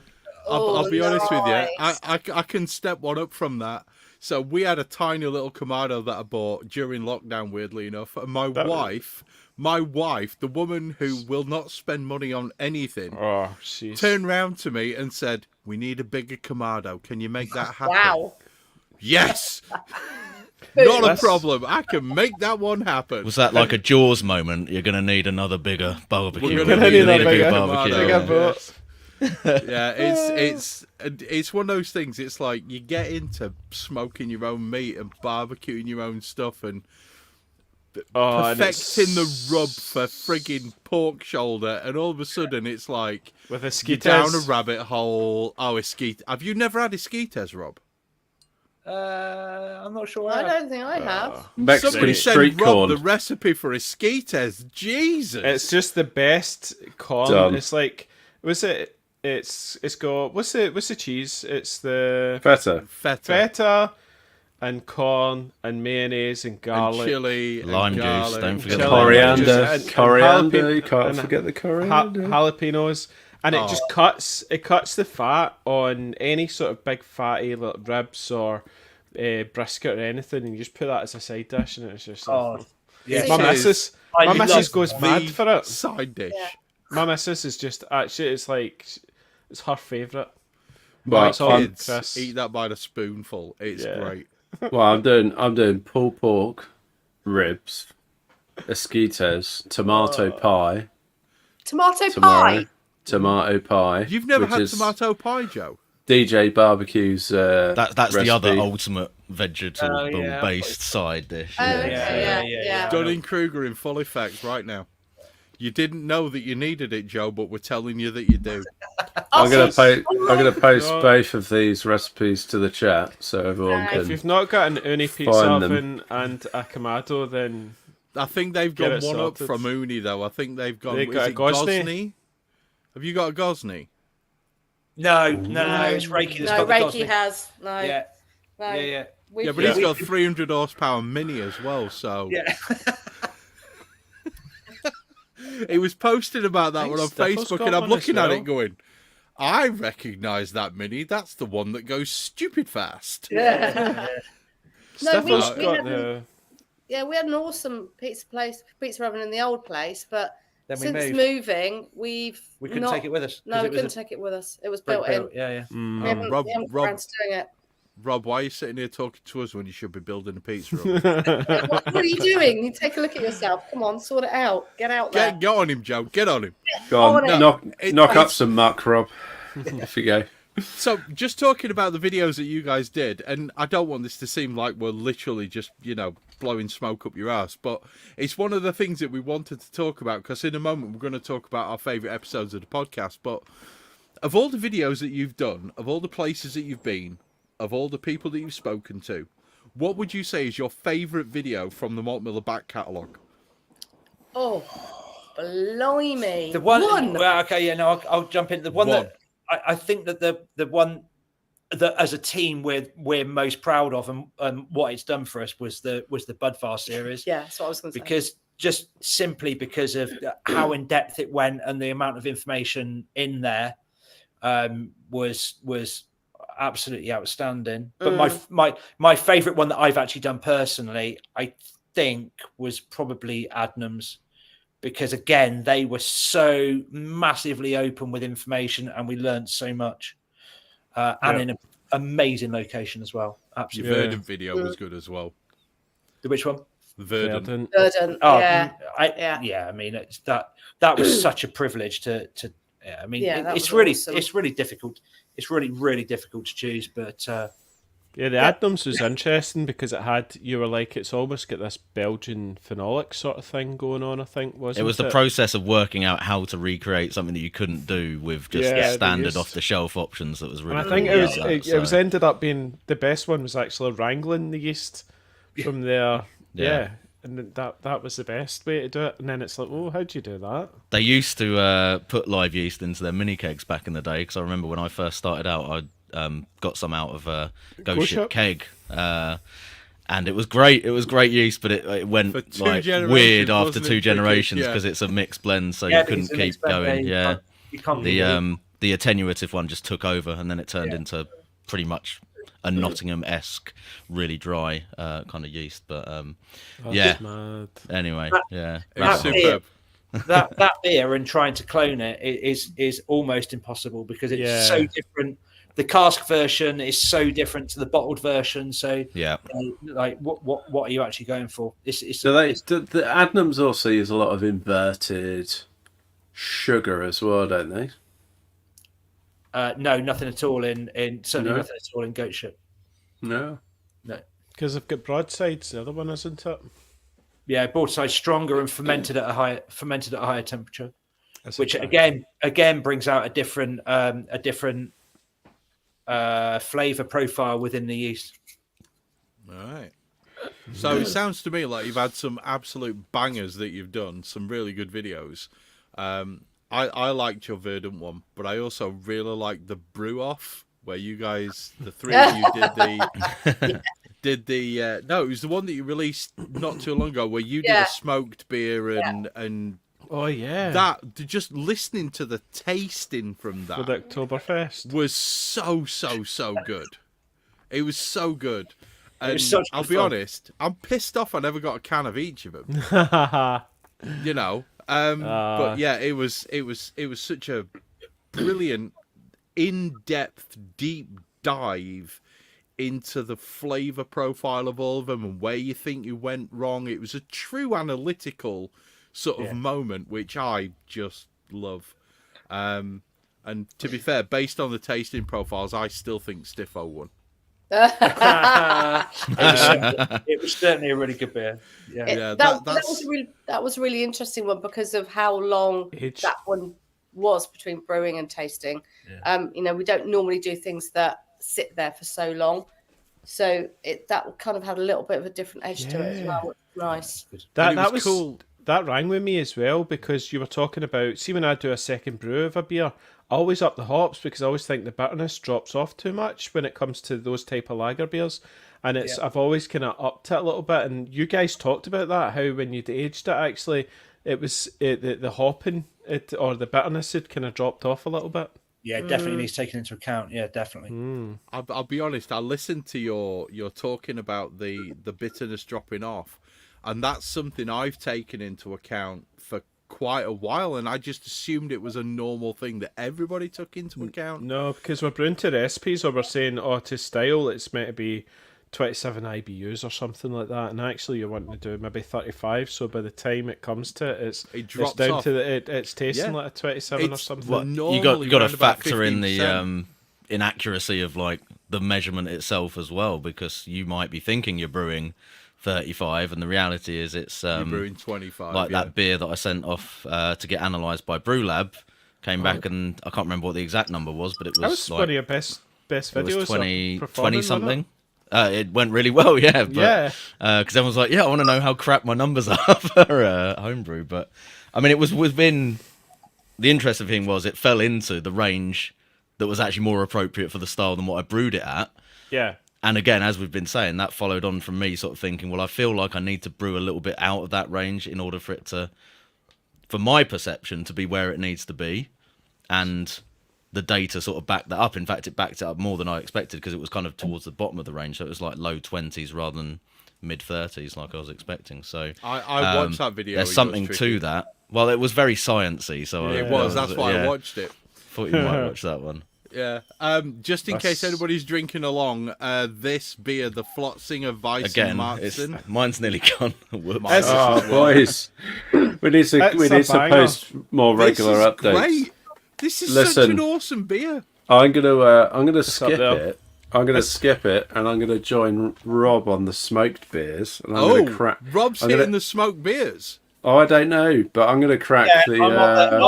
I'm on this as well. Oh, he's on the Flotzinger. Oh, I'm on the. Owen. I was a little bit confused with this one. Schenkerler. Oh, you're going for the smoky one. I'm going for the Schenkerler, yeah. I had that last week. Rob's a pint behind. Rob, neck it. Let's go. So this is more like a modern fest beer, though, right? I mean, it says Märzen on it, but it's more like a modern one. It's not trad, not trad Märzen. Beer though. It's very nice, yeah. Well, it's 5.8. So what's we need like a German speaker really in the chat. Do you know what? Right, tell so us what Weissen Marzen actually means. Google Translate that it's actually White got. and May. Does it mean white Marzen or No, It's no. a white Marzen. Hold on. So what does it say? Brewed according to the Bavarian Purity Law of 1516, the popular Literally Weissmarzen nobody has said anything about my name. is brewed with love from the best beer I from don't know what it means. Rosenheim's oldest private brewery, brewing tradition that tastes good, true to the good since 1543. is that a quote from Adolf, Chris? Or? This is No, it's not a quote from Adolf, you heathen. It literally means I am the chief Reinheitsgebot enforcer. That's what it means in German. So like the Reinheitsgebot black shirt. Reinheitsgebot. For. Yes, that's the one. It's like the SS of exactly. beer brewing. Yes. So, do you guys get a nice maltiness to it? It does have. See when you drink it's it, less than I would expect. with the eyes, but see with the taste, I find it's lovely malty breadiness that you get sometimes from a Märzen. It's much just cleaner. It's not get like yours is quite caramelly, Chris, whereas this one, but it's still compared to a Helles or anything, it definitely has more breadiness sort of thing going on. It tasted like there was something else in there. Do you know this is brewed with hop extract? Is it? What? Yeah. Is that what it says on the label? So it's got water, barley, malt, and then there's hops and then hop extract. So they actually use hop extract. Is that in the Reinheitsgebot? Aye, that's hops. It's like you Yeah, use as long as Google. nothing else has been added to it, right? You can use the Google Translate app, and it'll tell you basically the original autumn festival beer, a delicacy for every occasion. All I will say is, look how dark that is. Wow. Oh, Owen. I mean, that looks like a pint of stout, doesn't it? Yeah. That- Or doppel. Have you had this beer before, Owen? Yeah, I've had it Yeah. a couple of times before. Oh, good. I was going to say this will be interesting if this is your first ever attempt at it. Oh yeah, it smells like a bonfire. Yeah. can I just say, in my role as Litender Reinheitsgebot verstrecken, nein, das ist verboten. Das ist forbidden. That was good. That How is, was it, Owen? oh, So it's good. amazing. Yeah. I remember actually drinking it the first time, being like, "Oh, that's too much." It might be the fact that I've had a couple of fest beers already, but that is hitting the spot. That is really good. It just kind of smells a bit like a campfire, doesn't it? It's like a warm hug. It's like having a massively comforting. I absolutely adore it. It's like having a nice blanket around you, around a campfire. I also love the history behind it as well. Just when if you ever, I don't know, sorry, you might have actually been, but if you ever get a chance to go to Bamberg, the place is absolutely outstanding. Just the history and the atmosphere there, amazing place. Yeah, I haven't been to Bamberg, but I've been to Germany a few times. But it's such a huge country, right? There's so many different places to go. Yeah, we ought to get to Bamberg.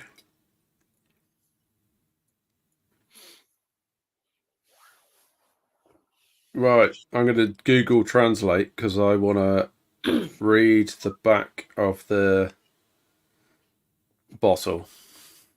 So I'm going to try an Andy.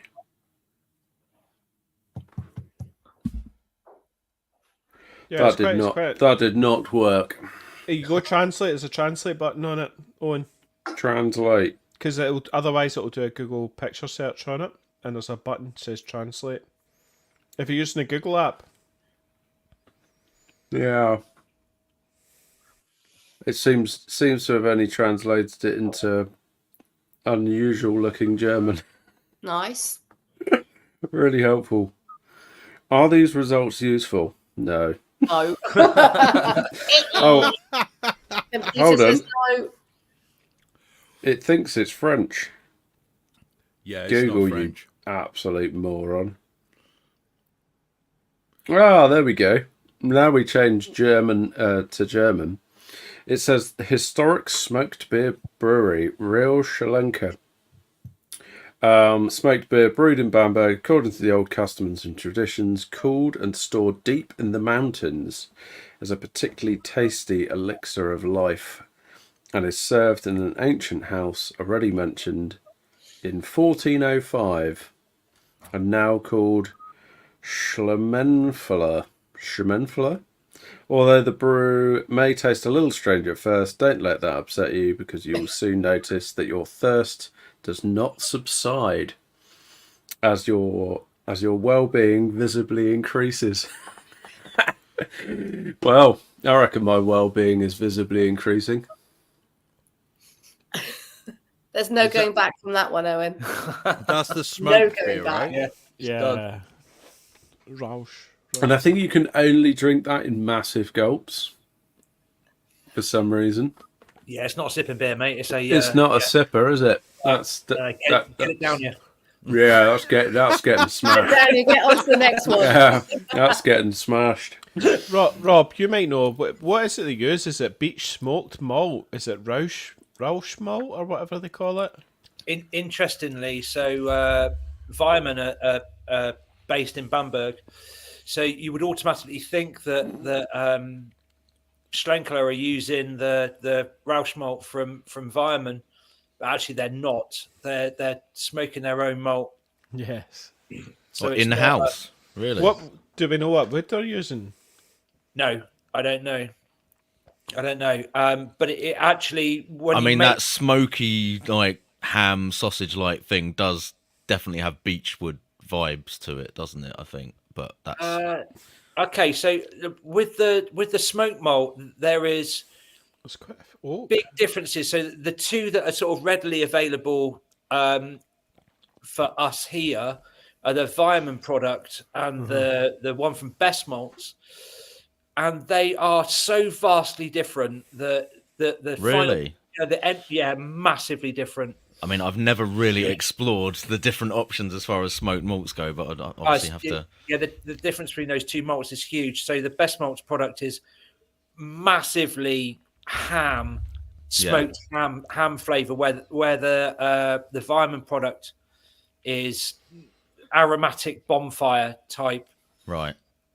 I've been researching into it because I got the new homebrewer book. Was it that Andy Parker wrote? Yeah. And it's got Siren Broken Dream in it, Yeah. and that's got Rausch malt, I'm sure, in it.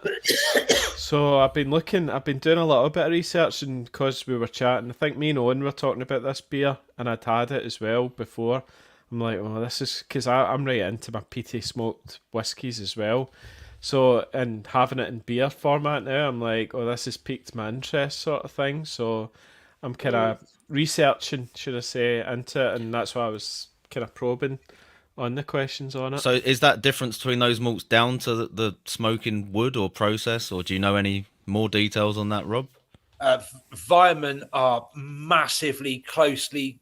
It's one of their massively closely guarded secrets about how they actually do their malt, their beach with smoke malt. I don't know too much about how best malts do it, but what I will say, and what's funny is I actually quite like peaty single malts. Anything to do with peat malt in a beer, I would run an absolute mile. TCP. Oh, I just can't stand it. Yeah, it's definitely got that chlorophenolic note in beer, hasn't it? Yeah, for me, well, and obviously for other people, but yeah, definitely not for me. Interesting. Now, what? Because we smoke a bit of malt back at TMMHQ. What are we using for that, Rob? Actually, it's quite fascinating because we do specials for breweries. So a particular brewery will come to us and say, right, we want 50 kilos of malt that's smoked over elder or applewood or just literally anything. And then we buy in the wood and we will smoke it for them, like to order. But it's a fantastic process. We absolutely, it's not amazing. It's just a project that we really, really enjoy doing. We did. Are you loading up the smoker with all your bacon and cheese at the same time? Or is it? Get maximum bang for your buck, sort of thing. That's streaky on there. Yeah. I know I would. It's quite a nice story, really. We've got a Pro Q smoker, one of the big ones. That's what you've got on, isn't it? Yeah, my late father made a 3 baskets, stainless steel baskets, made out of perforated stainless steel, and he welded them together for us. So the baskets are a perfect size. So 3 of them will take 1 25-kilo sack. So we can divide the 25-kilo sack into each one of the 3 baskets. And we smoke the malt over 2 days, and we just 2 days. We just rearrange the baskets in the smoker. And so you get that nice even smoke, and it just ends up. It's a massively complex product that you end up with, but it's a great thing to do. We love it. Could we try that at home? Yeah, I think you could, right? But I think what Rob was talking about there is you need a basket that will allow the smoke to perforate through without allowing the grain to fall in from above, below and above, right? Yeah. So I think you could, if you got some sort of filter at the bottom of the basket, that would work great. Definitely. Yeah. You just have to make sure that you're using whole malt. Obviously, it's if you crush it and try and do it, it's not going to work. Yeah. But massive sieve. An oversized sieve. But at home, you could. Whilst they you're only smoking need 100 grams. Well, that's it. You don't need a huge amount if you're doing it for your own batch. We're not needing 25 kilos. No. Well, yeah, I guess you could be doing that while you're making your bacon as well. Like, that's not you could even just chuck it on a baking tray, couldn't you? And it'd probably get enough smoke. But yes, actually, Rob was about to tell us how to do it at home. Stop fucking go on, Rob. Let Rob talk. Actually, what you'll find is that once it's been in contact with the smoke, if you then put it back in a bag, the flavour amalgamates within the best word for it, conditions. The malt kind of conditions, so it becomes the flavour between the malt becomes homogeneous. Yeah, it's like smoked food, isn't it? It kind of equalises a bit over time. Yeah. That's cool. Well, listen, I did a quick Google search on Schlenkerla in Bamberg, and they actually produce a few different beers that use different woods. So their rot beer, they use cherry wood. The traditional classic Schlenkerla I'm drinking is beech wood. Yeah. They also do an oak wood version and an elder wood as well. So if we didn't need more reason to go to Bamberg, I was just about to say, like, there's you're not actually going to 4 get all different 3 at beers. once unless So- you literally go there, right? So it's got to be done now. Yeah, in fact, there's quite a few different beers. They do an oakwood and Urbock, a wheat beer, a Schwarz beer, which sounds absolutely amazing. A Helles. Right, funny enough, like the Helles, right? So the Helles isn't a smoked beer at all, but they use the same kit to make the Helles that they make the other beers with. So when you actually taste the beer, it's got no smoke on it whatsoever. But when you actually taste Still a the smoky beer, hint. yeah, it definitely, yeah. Even if you were to taste it completely aside from the brewery, even if you taste it completely aside from the brewery, yes, you would still be able to pick up that smoky hint, and it's because it's brewed on the same kit as they do the smoked beers on. Yeah. So Rob, what got you into smoked beers? Like, how long did it take you to acquire a taste for smoked beer? Who hurt you, Rob? Who hurt you? Yeah. What sort of trauma did you have in your childhood? I actually the taste for smoke came before the taste for beer. So I was into smoking fish and meat and making bacon and that. We made way before I was into making beer. Yeah, we made a smoker at home, didn't we, in the old place that we used to hot smoke, cold smoke, fish over, and all sorts of bits and bobs. Yeah, I mean, we were making smoked mackerel pate out of mackerel that we had taken 3 days to salt cure, and then another 2 days to dry, and another 3 days to smoke. So coming back to the hobby crossovers, how many people have got a cold smoker? It's that whole thing, that creativity you have when you want to cook and you want to make and you want to create, and it goes hand in hand. Yeah, and then it starts getting a little bit crazy, and you end up with 4 Gloucester Old Spots in the garden. And, it's very, very rare to meet a home brewer that isn't an enthusiastic amateur chef at some level, because it's seems to be the entry point to the hobby for a hell of a lot of people. Tricky, I agree with you. However, you didn't start a business. Rob did. True. Rob started a business. He started the malt miller, right, in order to be able to fund all this shit. Yeah, I was going to say it was kind of by accident. little side hustle. It was. It got out of hand, though, didn't it? It got out of hand. That's what happened. That should be your strap line, like out of hand side hustle. Yeah. Side hustle, Robert. Look what bloody happens. Yeah. Look at the mess you've got us into. God damn it. Next thing you end up at Cadwell Park on a motorbike. Jesus. Yeah, it's a wonderful thing, and we sit here and we talk about this and we joke and everything, but fucking hell, I have not met a single homebrewer like Tricky who is not into smoking meat, or is really good in the kitchen, or is willing to try literally everything. I think it goes hand in hand. It's that explorative gene. It's kind of expressed in us to an untold level. It's like, well, I've seen that. Somebody's done that. Now I want to do that. What do I need to build? What do I need to buy? What do I need to do in order to be able to produce that at home? Because I'm not happy paying that for that thing. And that's what it comes down to. We're all tight. We're all Yorkshiremen at heart. Nah. That's what it is. Nah. Yorkshire! No. Oh, look at that, Big Pete.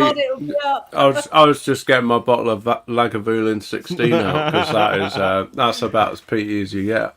Yeah. Oh, Jesus. Just jumping back very quickly, there was a question that came up for Rob about older wood for smoking. Can you use it? Oh, God, that's so far back. Use it, and we have done. Well, there you go. Yeah. Yes, you can. There you go. Yeah. Oh, Thomas. Yeah. I like older wood. I use that a lot. I use so much cherry, it's untrue. Chris, you're right into it. I remember coming to you when we came to your house, and you had a selection of smoking woods. Oh yeah, absolutely. Oh, Well, actually, we've got a classic. We've got an apple tree that's come down in the garden that is going to have to be dispatched because it's literally done that.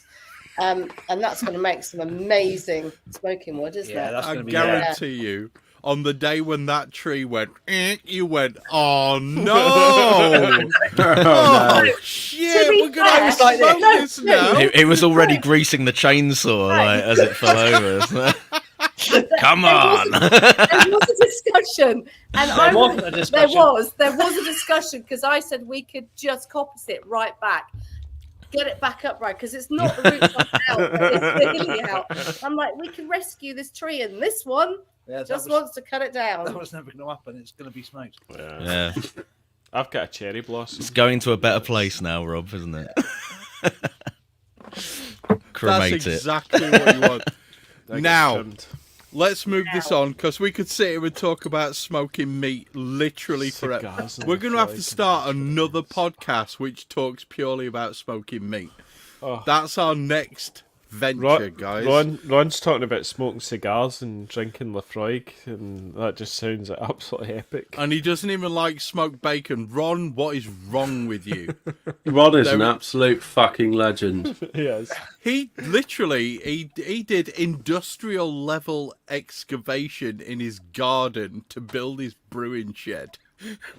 That Really? boy is mad. He's he not had whiskey barrel. He got whiskey barrels, and then He did all sorts of random weird shit. He is an absolute nutcase.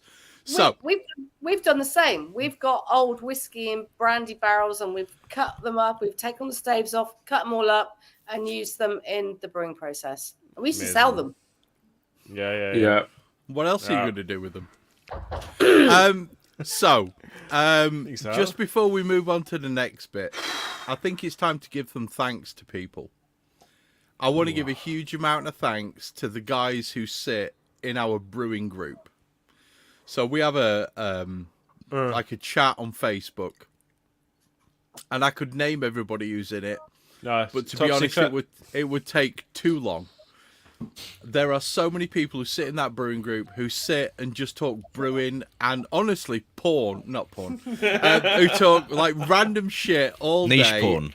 And mostly it's us That's taking the it. piss out of Brett for being short. Yeah, like I And said, niche Brooksy for porn. being old, and Owen for having too much hair, and Andy for being Scottish, and Tricky for being tricky, And Dick for being even more Scottish. and Deck. Oh my! seriously, Indecipherably Scottish. God, Fife, Cowden Beef. I can't understand 3 words the man I'm glad he says. doesn't type in that accent. That's all I I'm can really- say. That's a good- Text has no accent.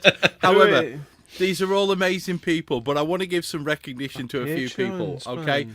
first and foremost, Rob, Joe, Stiffo, Reiki from the Malt Miller, because you allowed us to step up our game. You put us in contact with some people. You've allowed us to talk about topics that we've never talked about before. Allowed us to experience things that we've never experienced before. Regardless of anything else, the people that we've spoken to, because of you two wonderful humans, it's beyond thanks. It really is. Thank you so much for introducing us to the people that you have. Secondly, I want to give thanks to Johnny at Brewcake Tap, because without him, we wouldn't be where we are. I massively Yeah. agree. Absolutely. Johnny is a legend, all right? And whilst he may be a bit weird, without him, we would, first of all, we would not know about Andex. That's true, yeah. We wouldn't. And secondly, we wouldn't have had the opportunity to take the jump from where we were to where we are. Okay? Thirdly, this is 2 years. Okay? So big thanks to beer merchants. Twice, They throw us a discount code because it's Oktoberfest, and we send them about $4,000 in sales. That's kind of how it works. That's a scary amount, actually. It's a ridiculous amount of money they get from us.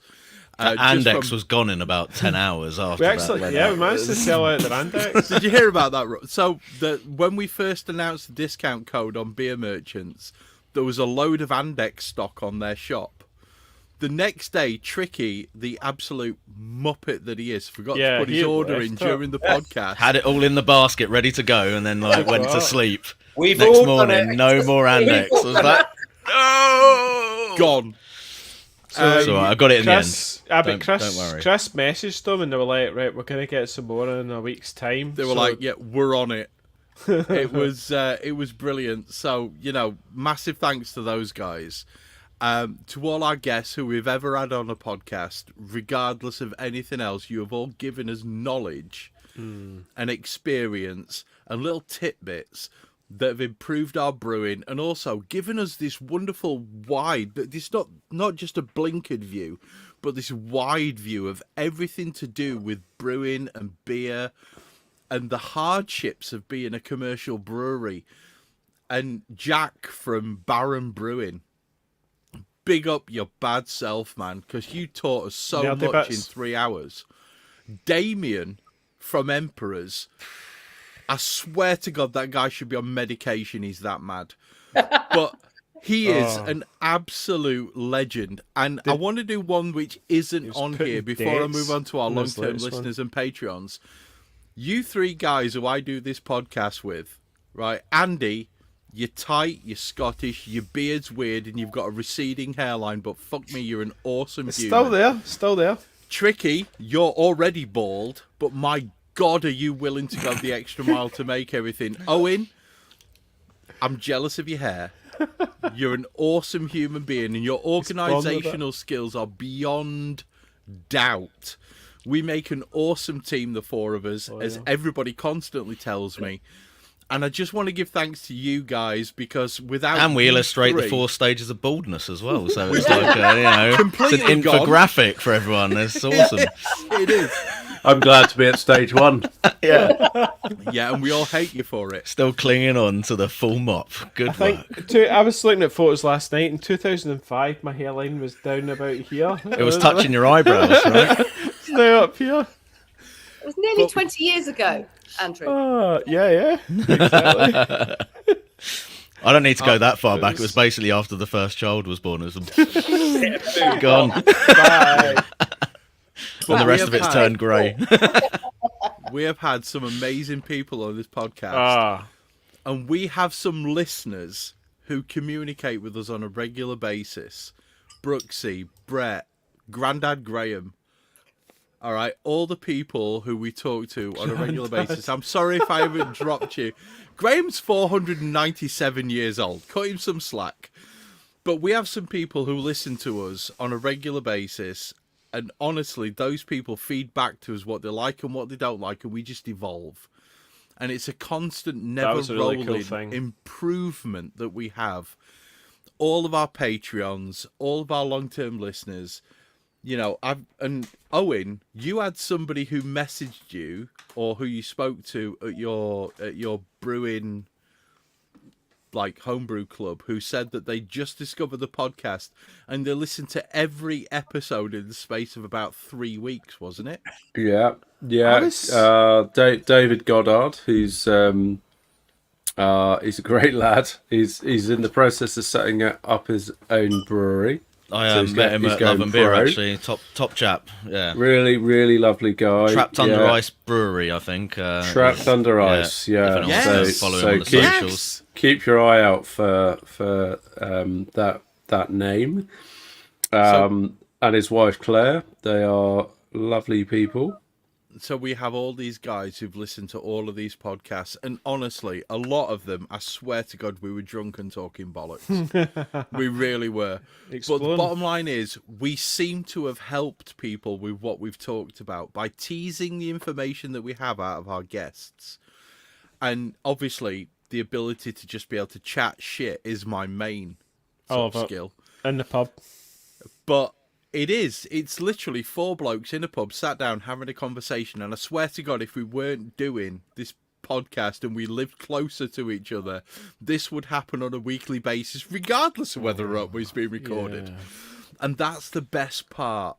So thank you to everybody that I've just spoken about, all our guests, all of our guests, and we've had some bangers. Bates from Duration, Do you know what I mean? And we had, and honestly, I'm going to talk about it in just a few seconds. Yeah, what, like, dude, have you been brewing today? Because you look a bit tired. And it was the canning. line, and it's just like, boom, he came up, he's like, no, I've been canning and I've done 5,000 litres. It's like, mate, I feel your pain. Yeah, once you annoyed him, he got stuck in, didn't he? Yeah, once he came alive, it was Miranda was there the whole time. She was brilliant. Took Bates away baiting. So it was kind of one of those things where we fed back from our audience, we've taken that on board, and we've made changes, and we've evolved. Drink-alongs was a great. Yeah. I'm just really glad that you guys have a really good stocked indie beer fridge, because it's really helped us. That's been really cool. And yes, as Dr. Sam has just said, here's to the next 100, because that's where we're heading. Going to take some creativity, Sam. I'll tell you that much. Yeah, do you want to suggest some topics, Sam, for the next 100? Because we're running a bit dry, mate, honestly. Hold up. Joe's, there's a hand up from Joe Neal at the back of the class. Hang on. Back of the class. That makes All the cool kids sit at the back, Joe. Okay, so just whilst we're on the thank yous, thank you to you guys for inviting us lot to be part of what you do, because we absolutely freaking love it. Yeah, it is awesome. It is. Thank you. Massive it's brilliant. Love massive it. amount of fun. Awesome. You've given me the confidence to get on camera, and that's pretty good going, because I like to be in the background, kind of just doing. You're not allowed to be in the background. Actually, what you guys do is awesome. So thank you for what you've committed to that community that we all love. Yeah, cool. That's what we try to do. That's where we are. You don't try to do it. It's one of those things. But let's move on to the fun part. The part where we get to talk about what we've done. Where we talk about our favourite episodes and our favourite guests. Because I guarantee you this one is going to be hilarious for many, many reasons.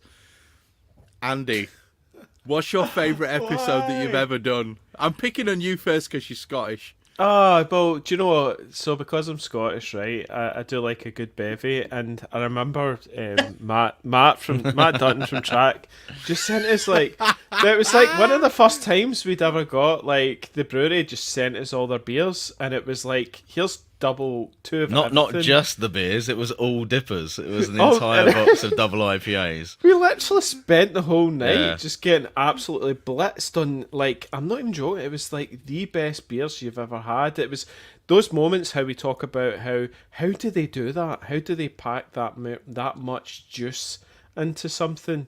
And like, I always remember Tricky, like, getting the Sonoma recipe. It was just like teasing it out of him, sort of Tease thing. upon tease. I had to keep going tease. into the after party because he was like, he wasn't going to give it up during the live show. But once he got him in the after, it was like, right, I'm going to run this by you. Just nod. Oh, God, no.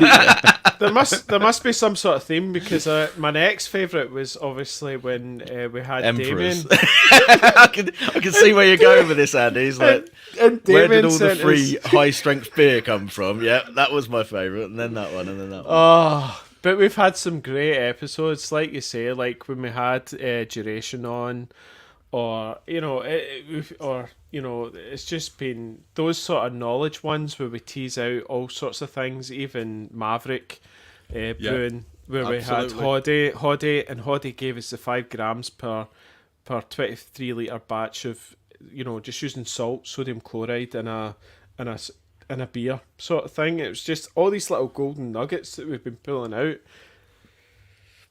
that make our brewing so much better.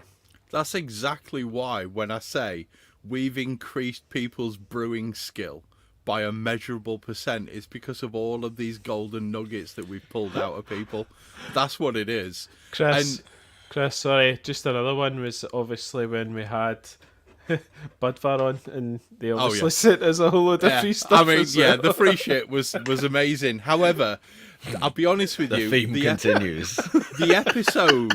The episode with Radim was one of those episodes, and I am not making this up. I wrote notes.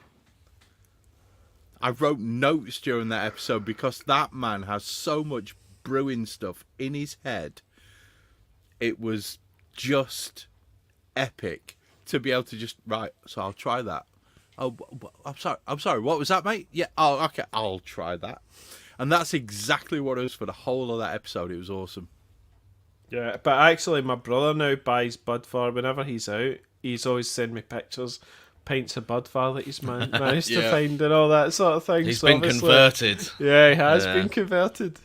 Yeah, that's what it was. Well, you always know that if you see Budvar on tap, you know it's not brewed in Essex. Yeah, definitely. It's Button on proper. It's imported, right?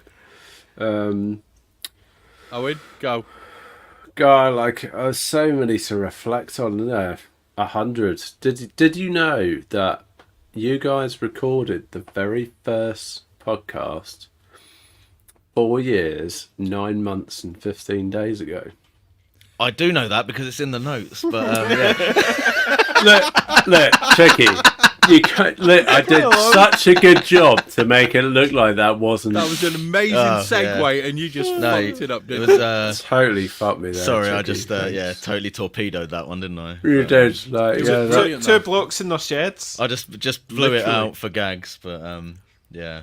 And I think when you look right back to when you guys got to episode 4.5, and you're talking about COVID. Yeah. Right, and for me, I remember listening to that. And it was Andy and I kind of came on to the podcast episode 11.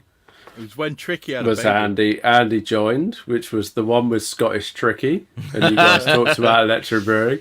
And I joined. I then joined Chris to talk about wheat beers, which is not really my favourite subject.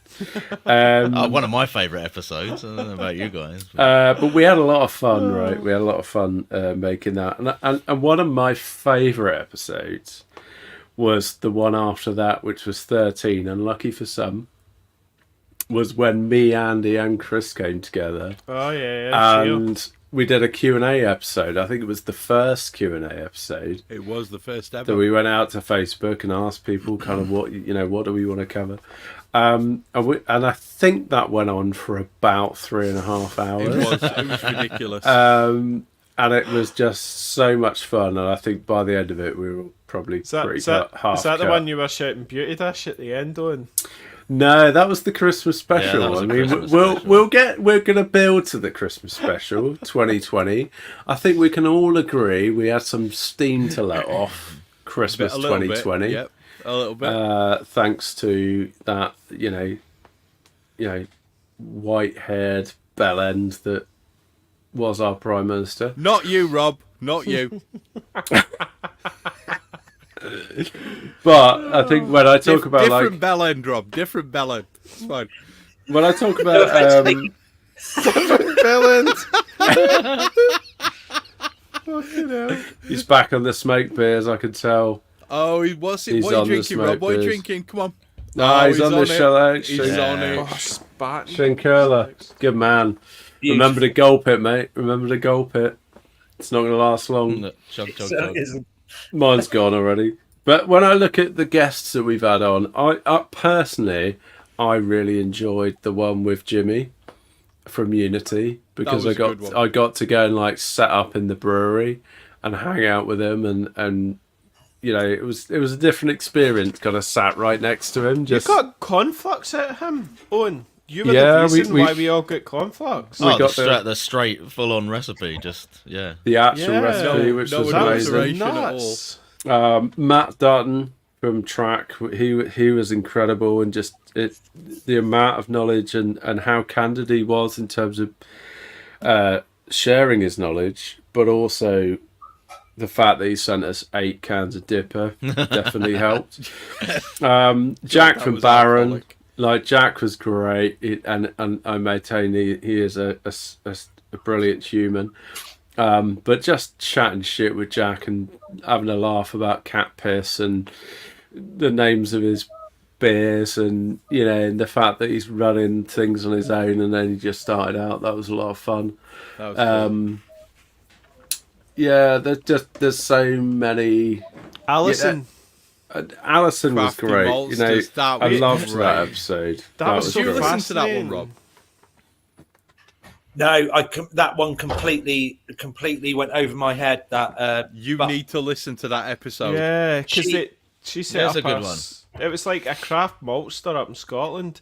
Yeah, and it was her journey of buying the equipment and how they try and it was harvesting the different, because they try to grow, what was it, the bear malt and stuff. Because I'm sure you guys had a competition, someone won it, and then you were like, holy shit, how are we going to get the bear malt or something like that.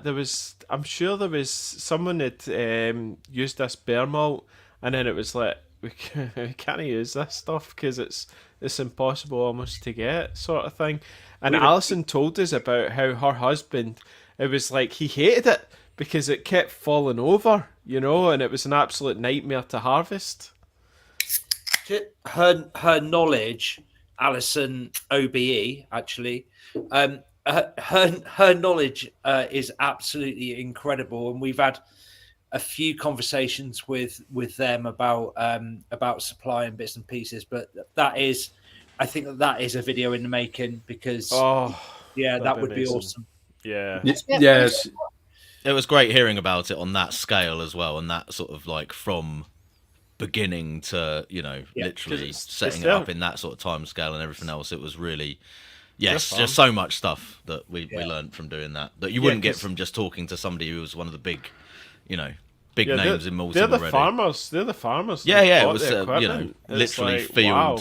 to plant to it's field to brewing malt, wasn't it? And she was such a humble, she was lovely human being, and it was great just to spend some time with her. And I think she really enjoyed the podcast as well, which on reflection, I think organising these guests, and I think that was the point the point I was getting to was it's sometimes hard to get people to commit to the idea of a podcast, and I think hands down 99% of the people that have come onto the podcast have reflected on how much they've enjoyed it, and I think that's just reflexive of the fact that we're laid back, we have a conversation. It's not an interview. It's not an intense kind of grilling about something. It's not scripted. We just have some beers and have a chat. And I think that's such a powerful format that it requires a degree of creativity that sometimes something brilliant blossoms out of. Which I think I love. And sometimes we have guests from Overtone. But aside from that, the main thing for me, and I'll be perfectly honest, before we started doing the podcast, before I even mentioned it to Tricky, I'd been listening to the Joe Rogan podcast quite a lot because I'm a massive fan of MMA. I'm also, I do martial arts myself, but I kind of got dragged into it through the UFC with him as a commentator. And essentially, his podcast is a 3-hour conversation with whoever he decides to have on. And it's people that he finds interesting. That's essentially what I wanted for us, was to get people on within the brewing industry and just have a conversation. Wherever it leads, you script some ideas of where you want to touch. But the reality is, it's just a conversation. It's just 2 people or as it is 5 people talking. And you end up where you end up. And that's the simple thing. And I believe that process of having the conversation, of being able to just see where it ends up. Like I said, 4 blokes in a pub having a chat on a Friday night. That's all it is. And having that conversation with these people on, quite often you get wonderful nuggets of information that ordinarily you wouldn't get if it was a scripted, right, we're going to talk about this, then we're going to do this, then we're going to do this, then we're going to do this. You don't get that if you're having a conversation with somebody, and that is, I believe, our massive strong suit. That is where we are different from any other podcast, and our ability to just talk to people. Yeah, I agree. Yeah, I can talk shit for the world. There's actually, we all can.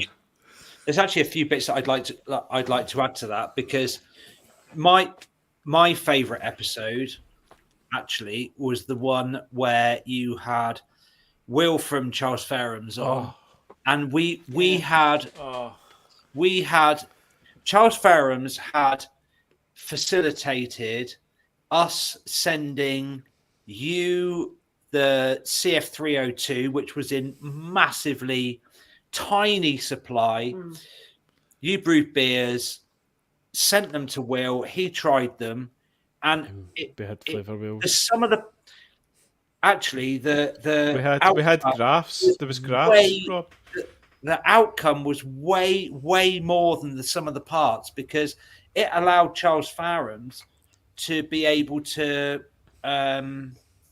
get so much feedback from that 1 kilo sample that they sent to us, 1 or 2 kilo sample that they sent to us.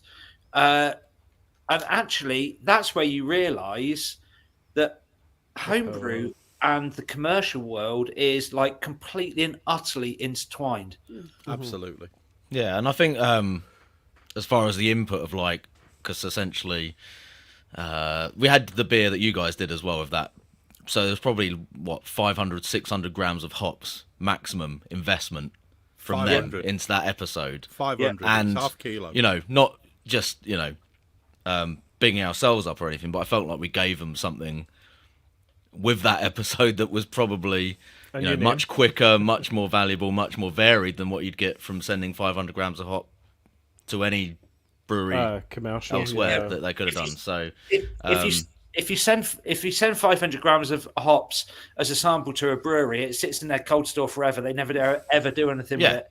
We're actually through our homebrew network and through the homebrew community, actually they can get way more feedback than they ever would be being able to send it to breweries. So it's a massively useful tool for them, and that's something that we can really take forward and use with other suppliers as well as Charles Ferrams again, because they're interested in doing it again. So it's absolutely fantastic. I should think so after all the time I spent on that fucking graph. Like, come on, Jesus. The one thing that I will say at this point, and I said it on the podcast, is home brewers are the distributed computing of the brewing world.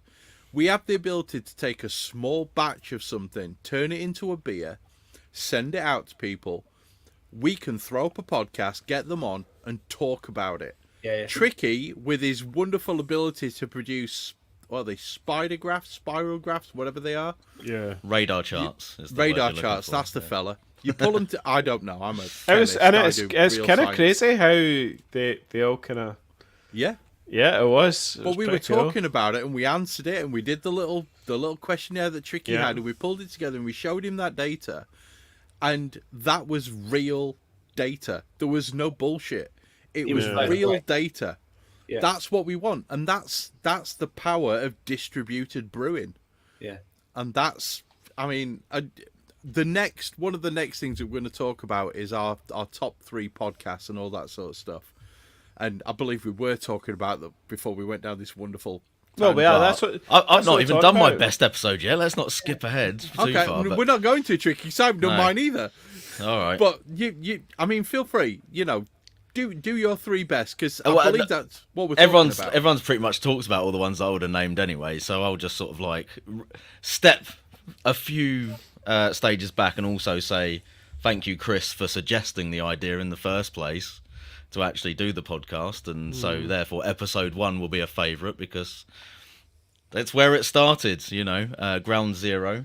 But genuinely, I was speaking to Chris for a long time before we even started doing the episodes, and then obviously Owen and you guys came on, and Owen and Andy came on, and all the sponsors and everything else that's happened since. But the genesis of it was us just chatting off the back of Chris getting kicked out of all of the forums that he was on. So it was only me that was left for him to talk to. Every single So one. we eventually went, well, rather than us just talking to each other, like on our own, why don't we turn it into a podcast? And, then we can open that conversation up to the world, because it was, it was just one of those where it felt like we got into stuff in quite a lot of detail and depth, and you had your science angle and stuff, and it was like, these are good convos, let's do something with this. So thank you, Chris, for suggesting it in the first place and dealing with all the tech side of it and everything else, which again, it would not happen, especially in the early days.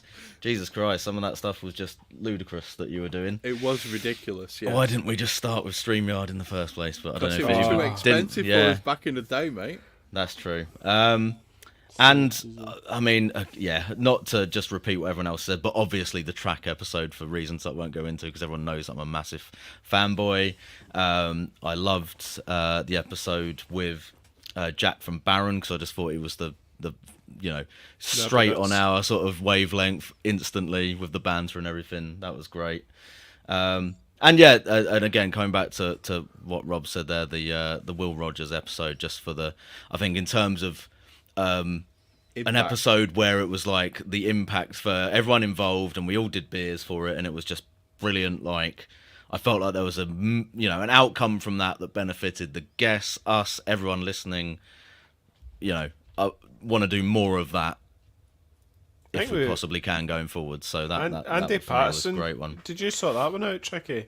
Andy Patterson was a really good one. All the guys that have come on from yeast companies, to be fair, have been amazing. So Lance and Andy as well. Yeah. They were both brilliant guests, and again, the amount of detail that we got out of them as far as like digging into the heritage and background for different strains and how they go about producing them and the whole process of drying yeast from Andy specifically and why certain strains will make it and others won't into that, because we're all like, why don't we have as many, dried yeast as we do wet yeast and yada, yada. So, it's, again, like I said before, it's just that like level of detail that you get from being able to do long format discussion with these guys over 2, sometimes 3, sometimes a length of time that I really don't want to have to edit podcasts.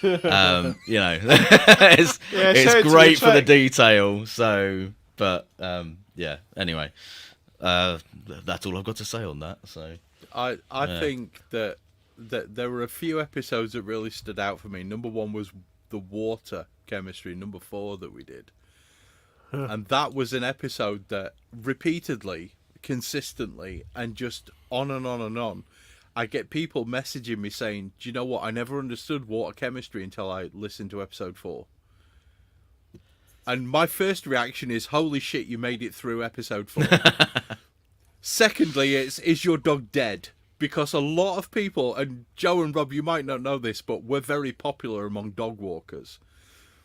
So they put the podcast on their ears and then they take the dog out for a walk.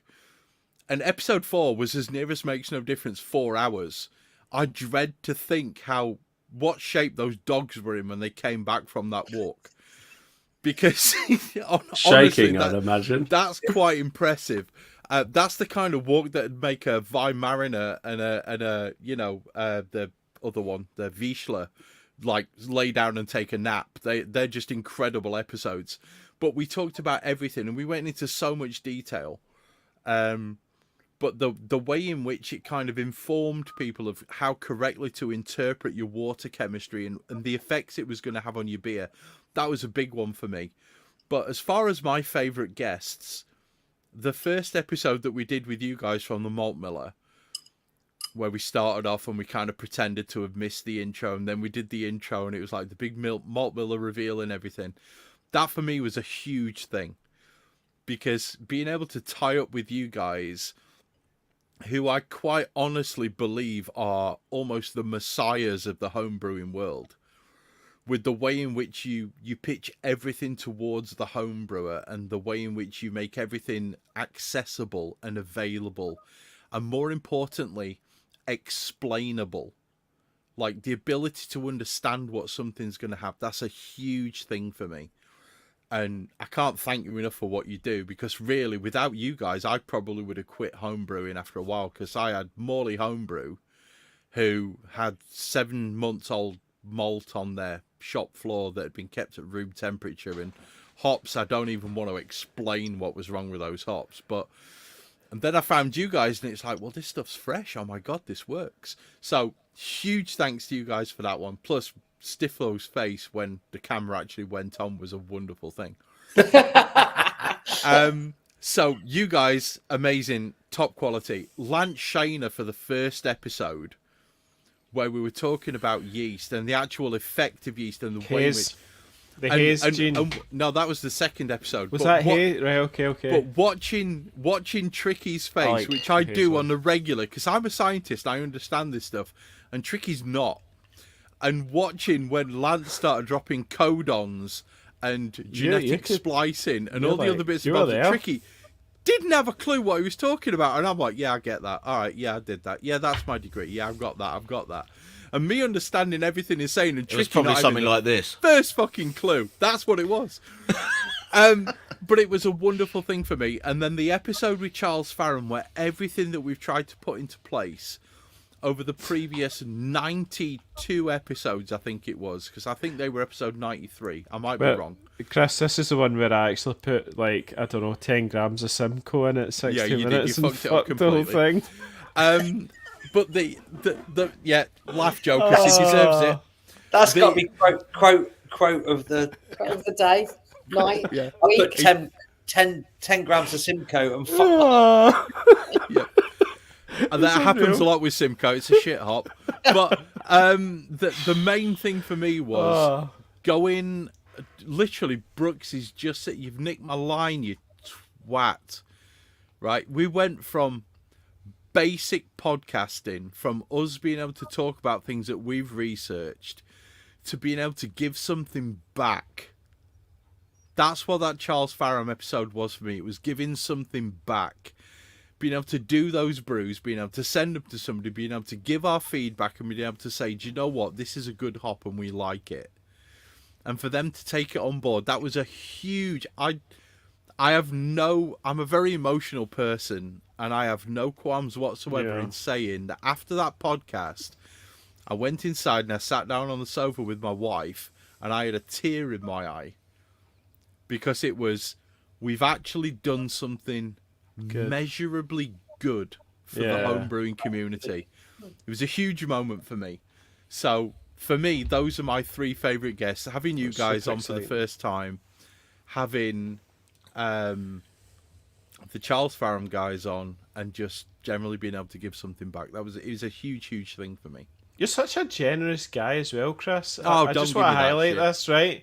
But you're for being your whole persona, you're probably one of the most generous people I've ever met. Don't spread that around. Despite his short arms and deep pockets, he's very generous. Why? What's he sent you? I ain't got shit. But you know what I mean? It's... Yeah, but that's Scotland to Yorkshire talking, so, True. Exactly. It's all relative, right, Joe? I mean, fucking hell. See if someone in the community, right, goes, I don't have this. Chris is like, it's in the post, right? There's an element in the post. There's a brewing controller in the post. It's like, Chris, just you're such a generous guy, and I'm just like, it's amazing. And then follows up with a sinister note saying, now I own you and all your recipes. It's just like mafia shit. I just don't like people wanting something and not being able to have it, especially since I have spares of almost everything. Yeah, and you will share it. It's like no money. I'd agree, Andy. Yeah, Chris is piss off. Give despite the fact that he likes to pretend like he's a bit of a cunt. I just heard the he's first part of actually that really sentence. soppy. He's really soppy, and he loves to help people. Yeah. Give up. I'm gonna cry, you twats. Right. Oh, go on. Let's make him cry. Keep going.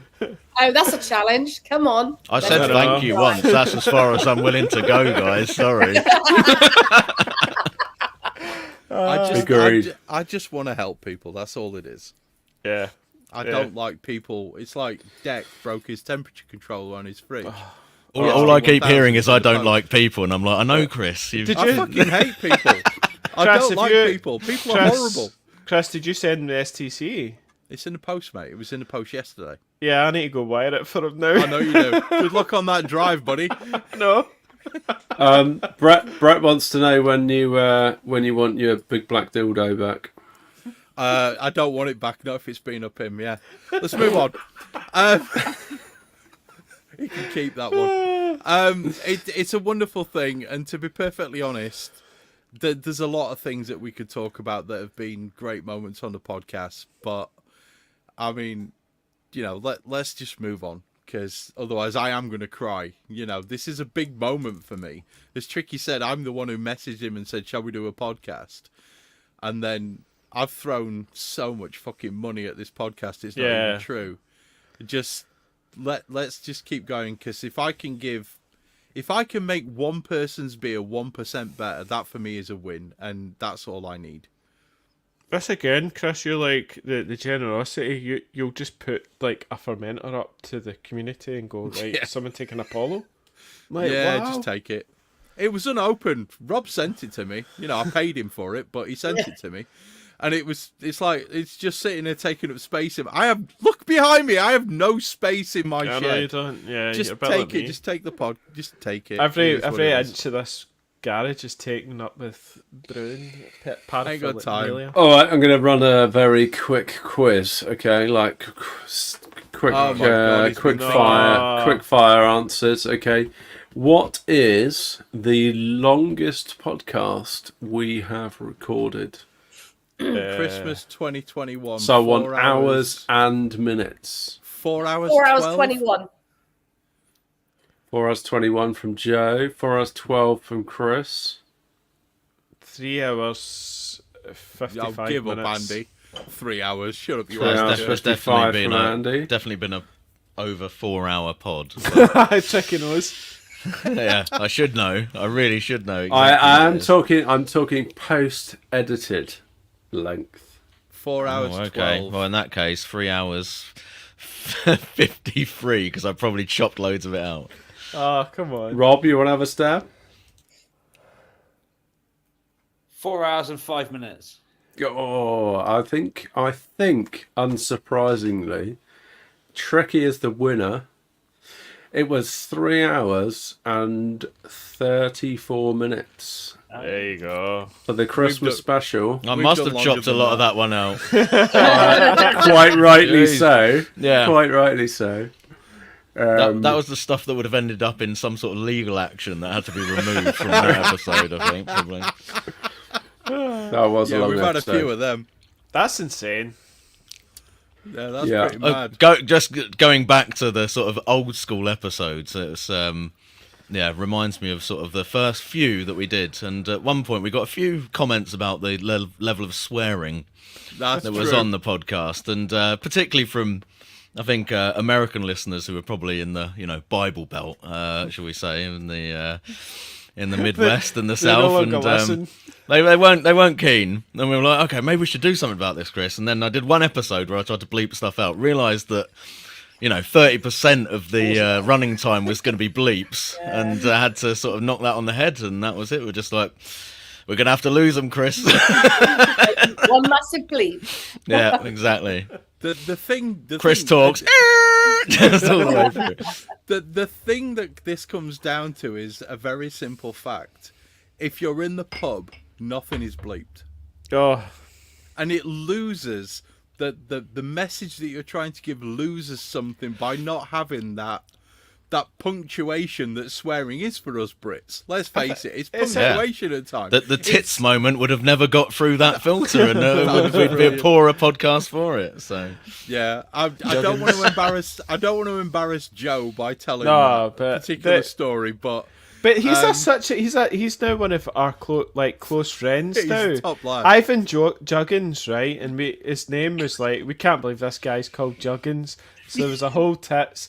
And then it was like, who was it? Andy's Australian, which for some reason just makes it funnier. I don't know. Yeah, why, but Luke was getting coffee, right? Luke's getting coffee and Costa, and we're all shouting, tats, and it's over, and the lassie's just looking at him like, what is this guy listening to? The story is Luke was going through a drive-through Starbucks. That was it, yeah. Listening to the podcast in his car. He winds the window down just as we get to the point where we're all just shouting tits. Because Juggins, his name's Juggins. You know what I mean? It was just like... Which is slightly awkward. Yeah.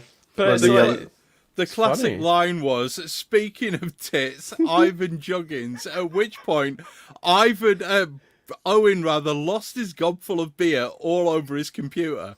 I literally cost him a keyboard, and that moved. But And Ivan's a professional brewer in Australia and is now one of our close friends. Like he is an absolute legend and an incredible human. But and he gives us loads of insight in commercial, doesn't he? It's I remember episode 47 was Ivan Juggins. First time I heard his name, which was that the Christmas Our special? first international guest as well. Yeah, It was. I remember laughing a lot. I bet he got some serious shit at school. Yeah, I bet he did. I bet he did as well. He's going to listen to this, Rob. So yeah, probably How about another brew with us? in Ooh, Australia. Yeah. Go for it. He's in WA. Well, Yeah, it's not- he's He's in in Western Perth.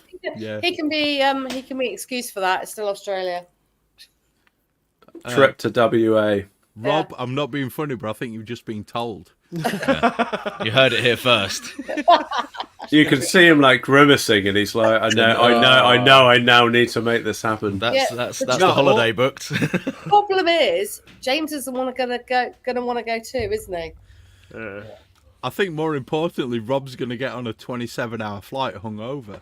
That Again, appears to be the done thing. it's like how much can we stitch him up? He's going on holiday. Let's get him as drunk as we can. but you'll learn how to actually brew with Galaxy hops. So that's Yeah, gonna be a because we bonus. don't know that in this country. I've got a That's the question. thing. We've got a story about that. Okay, Yeah. go on. You do Galaxy. No, I'll come that's back right. to mine. That's it. That's to come in the near future. Oh, a Galaxy, teaser. Galaxy and A brewing. teaser. Yeah, Okay. Oh, you're such a tease, Rob. Oh, he is. I know. So how many women I'm not have even you pursuing had? that one. It comes naturally. Yeah. Quite a few. How many women have you had on the podcast so far? We've Wow. had Miranda. Alison, Miranda, Three. That's it, I Three. think, isn't it? Is it? That's got to be a future challenge. Well, guest appearances for my No, wife no, shouting no. at me on the after party, but Oh, that doesn't really Jenny. count. Jenny. Yeah. So, Joe, I'm in contact with a certain young lady by the name of Sophie de la Ronde. Oh yeah. I'm Yeah. trying to get Sophie Durand on. even. Not de la Ronde, but Durand. Is it de Ronde? Sounds It's sexier Durand. that way though, Chris, right? I don't De know, la whatever. Ronde. Because of that. Oh, Yeah. Yeah. It's just going to be Well, the I'm- next beer after this. Currently drinking. Where is it? That Fuji. Fuji. Yeah, that's a good beer, that one. Freaking awesome. Fuji I've not had it Dawn. before. That Bloody is love it. special. All the Special. women. Do you have any suggestions, Joe, for other Well, female brewers or people Oh, in that's- brewing that we could have yeah. on the okay, podcast? so Sophie would have been up there on the list definitely Yeah. because she's awesome, and she has got so much knowledge. It is not funny, and I That's think why I you want to would have her get on. loads Yeah. out of having a podcast with her. So I think she'd be absolutely fantastic, definitely. But possibly, I would literally just be pressing her for recipes, like for the whole podcast. Yeah, I like, want so I've imperial got this measures. beer that I I know want that you've made. I pour-over. want this one. I want this one. I want this one. But yeah. Anyway, I mean, sorry. she's Carry got- on. She's got that Muntons background as well. So Yeah, it's like- Oh, she used to be a maltster. No, she's a master monster. Master, I think yeah. you'll find. yeah, She knows Holy exactly- shit. That's a Yeah. step beyond. yeah. Yeah, she would knowledge-wise would be absolutely fantastic. So I think that if I were to make any suggestions for Well, they're just over the road from Muntons, aren't they? They're pretty much still. yeah, in they're the, literally around the neighbourhood. corner. Yeah. So going Is she- forward, Sophie would be fantastic. Is she an Uber geek? She's extraordinarily knowledgeable, but she's also extraordinarily down to earth and very easy to talk to. Chris, if Well, you've not been speaking with them Mate, to try and I sort sent. it out for Wednesday, Right, I've got to tell this story because this is going to you've been sound really trying to bad get on them me. on. So I messaged Sophie about a year ago now, probably a little bit less than a year ago, after we had Imperial Measures, that wonderful 4.5% triple Imperial Stout, which was just goddamn amazing. But for 4.5%. And I messaged her, and she's like, "I don't work on weekends." And I'm like, "I don't care. We will do a podcast on a Wednesday night for you. Not a problem." Yeah. And then I sent her an email back trying to confirm some dates, and then she just blanked me. Perhaps you should. Okay. Perhaps we could sort something out because it might be better if Joe gets involved and Yeah. Oh, Joe. Thanks, Joe. If you're nice to me, Chris. Chris. Your bestie. When have I ever not been nice to you, Joe? Hello. Don't give me the hand. Do you need flowers? Is it flowers that you need? No, I don't need any of that kind of rubbish. Is Thank a you. That did box kind of not- look like you were trying to virtually backhand her, Chris. It didn't, Yeah, didn't look it did. good. Silence, woman. Is a box of beer not good enough, Joe? But you're not out of reach. Is that a box of beer not good enough? The box of beer is beautiful. Thank you very much. I'm on number 3. I will say to our audience, I did send Rob a box of beer and I did send Joe a box of beer, not because of any sort of feelings of I had to do it. It was simply because this is Oktoberfest and He needed something to put the note that said apologies for all my previous behaviour. But it was more the it's more the fact that this is Oktoberfest is beer Christmas. Right, yeah. this is the closest we get to Beermas in the entire year, and I'll be honest with you, I am absolutely terrible at accepting gifts from anyone, but I'm really good at just sort of saying, do you know what, I'll send you this because I appreciate you as a person. Such a generous dude. I do. Yeah. I mean, dude, the last 3 Christmases, do you want to know what I've got off my wife? I'll tell you quite happily. Number 1, I got a box of fudge because I like fudge. Number 2, She'll let you buy the Commando. All 3. Don't go there.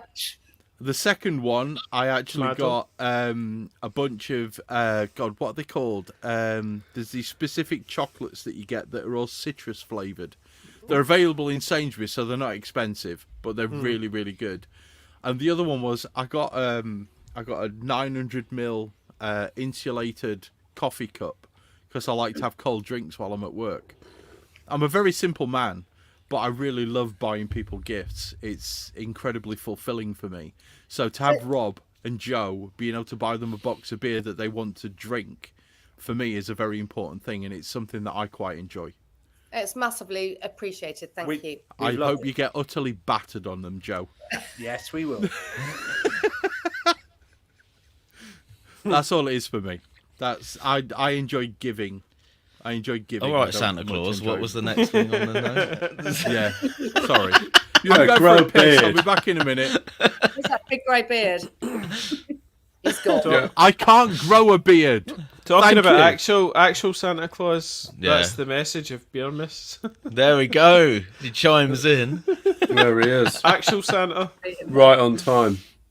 I'm sorry, we can't trust him because he eats reindeer.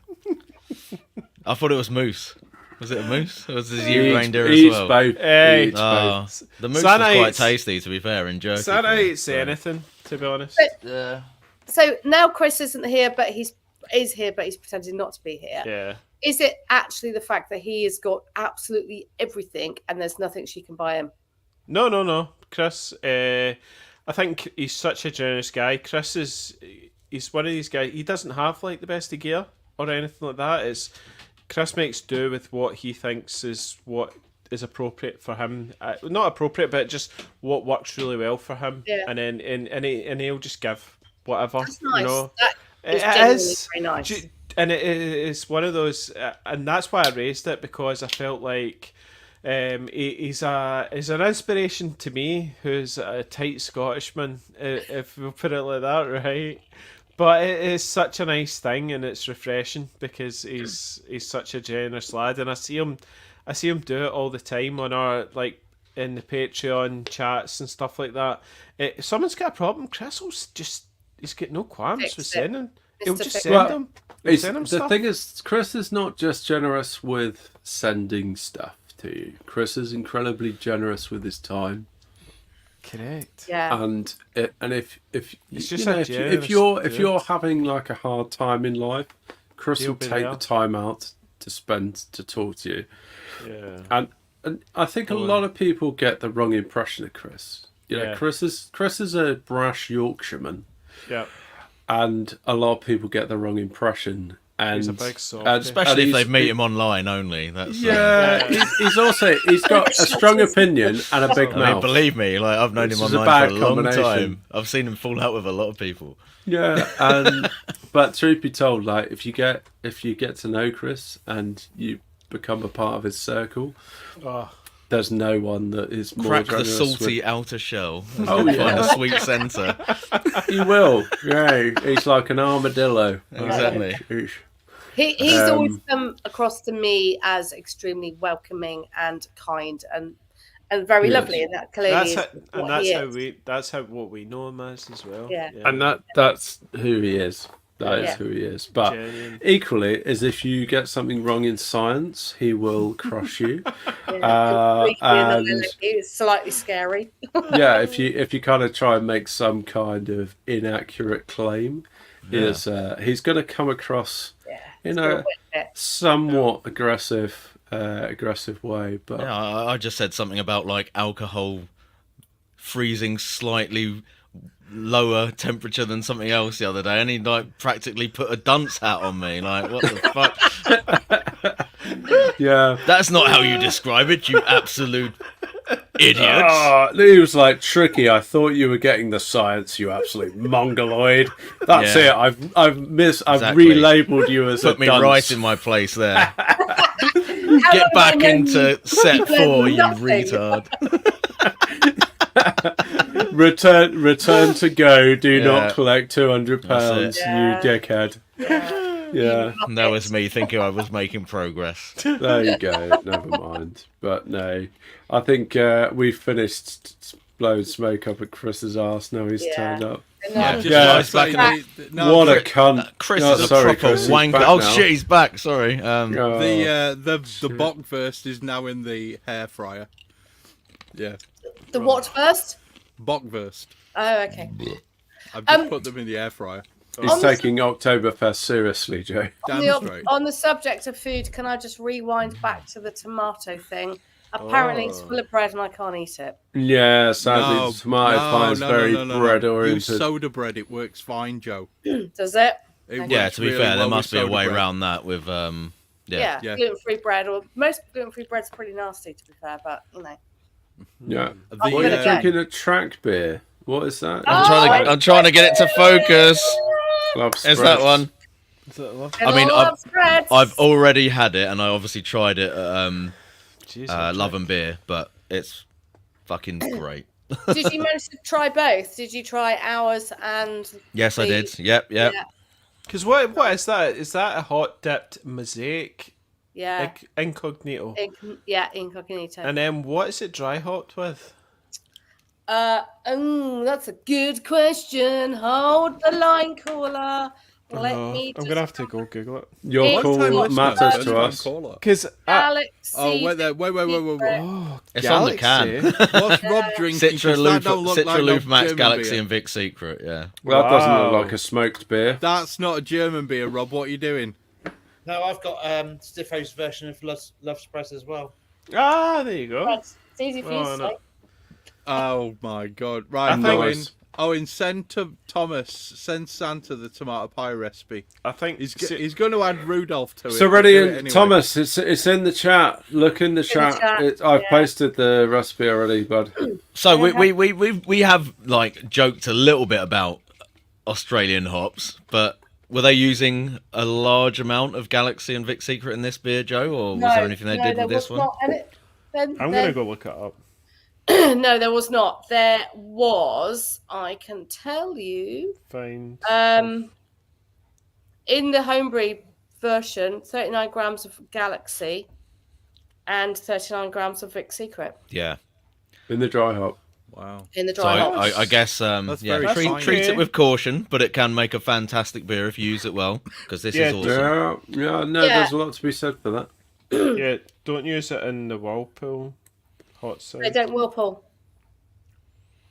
Well, they don't, do they? Because it's No. all it's the Yeah, not with this one. incognito straight into the fermenter, Yeah. and then yeah. because what was it I did? I need to log into my account. I went and bought an incognito from you guys, and I did. It was with that new yeast, is it the pineapple WHC? Saturated. Pineapple passion. Yeah. Where's my orders? Because it'll tell me. I need to check on that beer because I haven't dry upped it yet.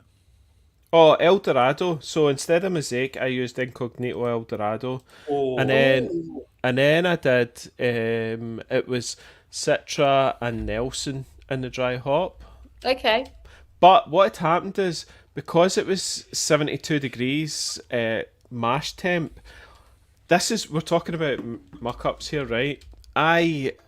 Because my SS Brewtech 20 gal It's because fusion Andy mash can't read tun. the label, that's what it is. No, I like to underlet because it's easier, but because you're underletting on that big massive stainless, you have to underlet at quite a high temperature, and I think what happened is I'd killed all the enzymes. Not all.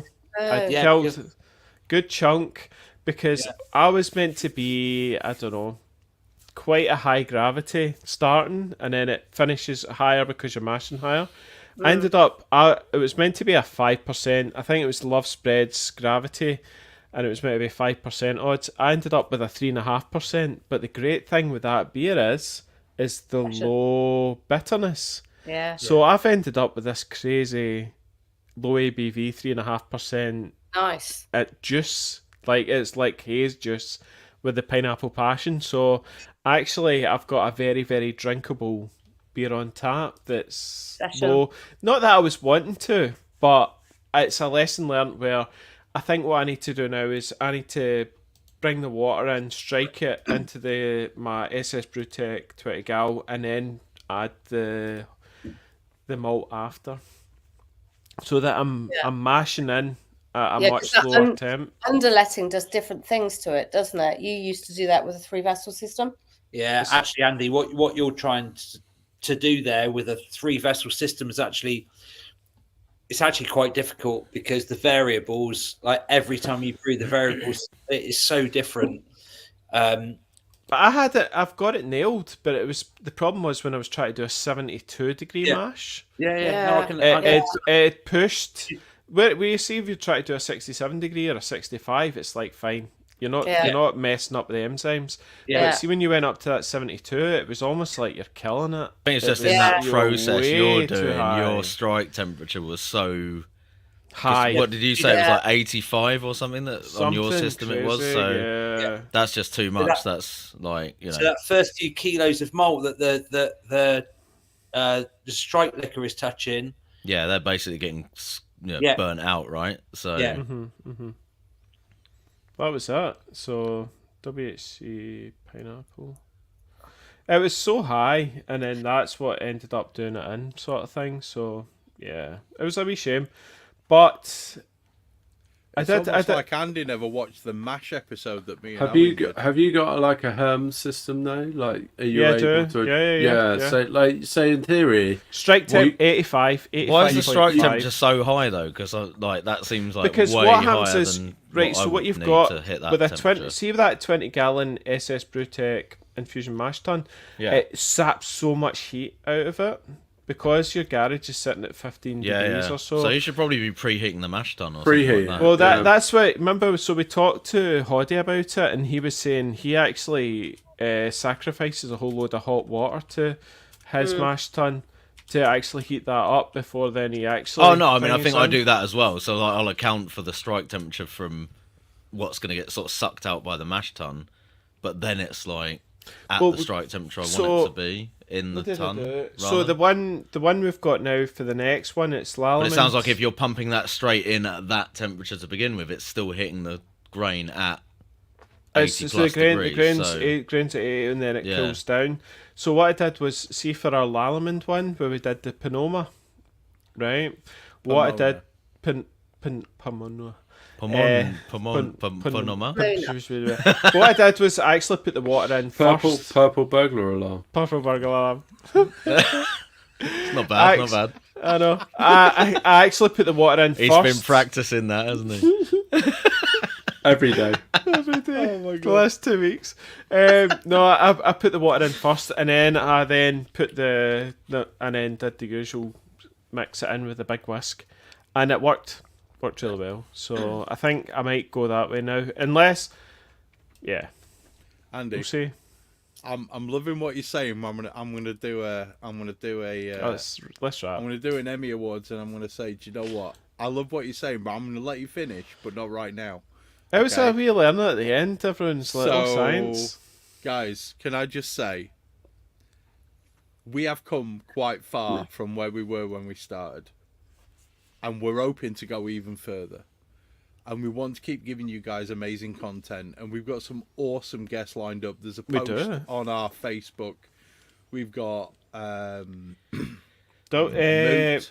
We've got Moot. We've got Simple Things. Simple Things has had to delay.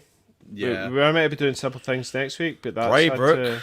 We've got Braybrook on, which I cannot wait for. That's we've also WHC. We've got Bath House WHC be coming on. good. We've got Bath House. We've got WHC. Hoddy, you are literally quoting song lyrics at me. Don't know where you're going. Don't know where you're going, but you sure know where you've been. Absolutely. We're walking around blindfolds, mate. We've got no clue. The wonderful thing is, we're going to keep doing what we're doing because we love doing what we're doing. Yeah. And the bottom line is, thanks to everybody who's helped us get as far as we have. Johnny at Brewcake Tap, Joe and Rob Stiffo, Reiki from the Malt Miller. All of you guys, you've really supported us and we really appreciate it. But we're just sitting here talking bollocks right now. We can do that in an after party and not make Tricky edit it. So, what I'm going to say is, 4 years, 9 months and 15 days ago, we started this journey. And honestly, we want to keep going because we really love what we're doing. And unlike, the 99% of other podcasts, we're going to keep producing what we're producing. So, if you are currently on YouTube or Facebook, that's a link to the after party. Because honestly, we love talking to you guys. We love meeting you guys. We love the conversations that we have with you guys. And we're going to keep doing what we're doing. So, as far as I'm concerned, let's knock this one on the head. Move it to a slightly less formal area. Mainly so that we can watch Joe I want to drink get this pour over. increasingly more drunk. And also, I actually think I'm the most sober out of all of you guys, to be fair. Jolly, yeah. I totally agree. I would agree, Joe. and I would agree. Joe, God. we have to put a stop to that, Joe. So we're going to move on to an after party. We're going to have a few beers, and if you've got any questions for these two legendary humans that we call the Malt Miller, feel free to fire it at them. We're going to jump onto this after party. We're there, we've done what we've done, and we're going to keep doing what we're doing. So stick with us, because things are only going to get, hopefully, even better. And for those of you who don't care, I'm not bothered, but for those of you who do care, the Boyle episode is nearing its crescendo of research. Boyle? True science is coming your way. Oh. So, let's go. Yeah. Let's go. Let's get this Who's done. doing that one with Chris? Not me. Well, Owen Shotgun, sat not me. through MASH, so we're not doing it to him again. Andy, you're Right. up. I'm at Simcoe. And we're out. Awesome, Guys, Thank you. you are See ya. more Cheers, than welcome, guys. guys. Thank you, Rob wonderful, and Joe. wonderful humans. Love you. Yes. You're amazing. Episode 100 is in the bag, people. We've made it. Yes. Right. Cheers. Let's call it what it is. We're done. We're moving to an after party. You've all got the link for it, so stop complaining. And we will see you for episode 101 very, very soon. Say goodbye, you wonderful humans. Adios. Hasta luego. Right, we're done. See you later. Bye-bye.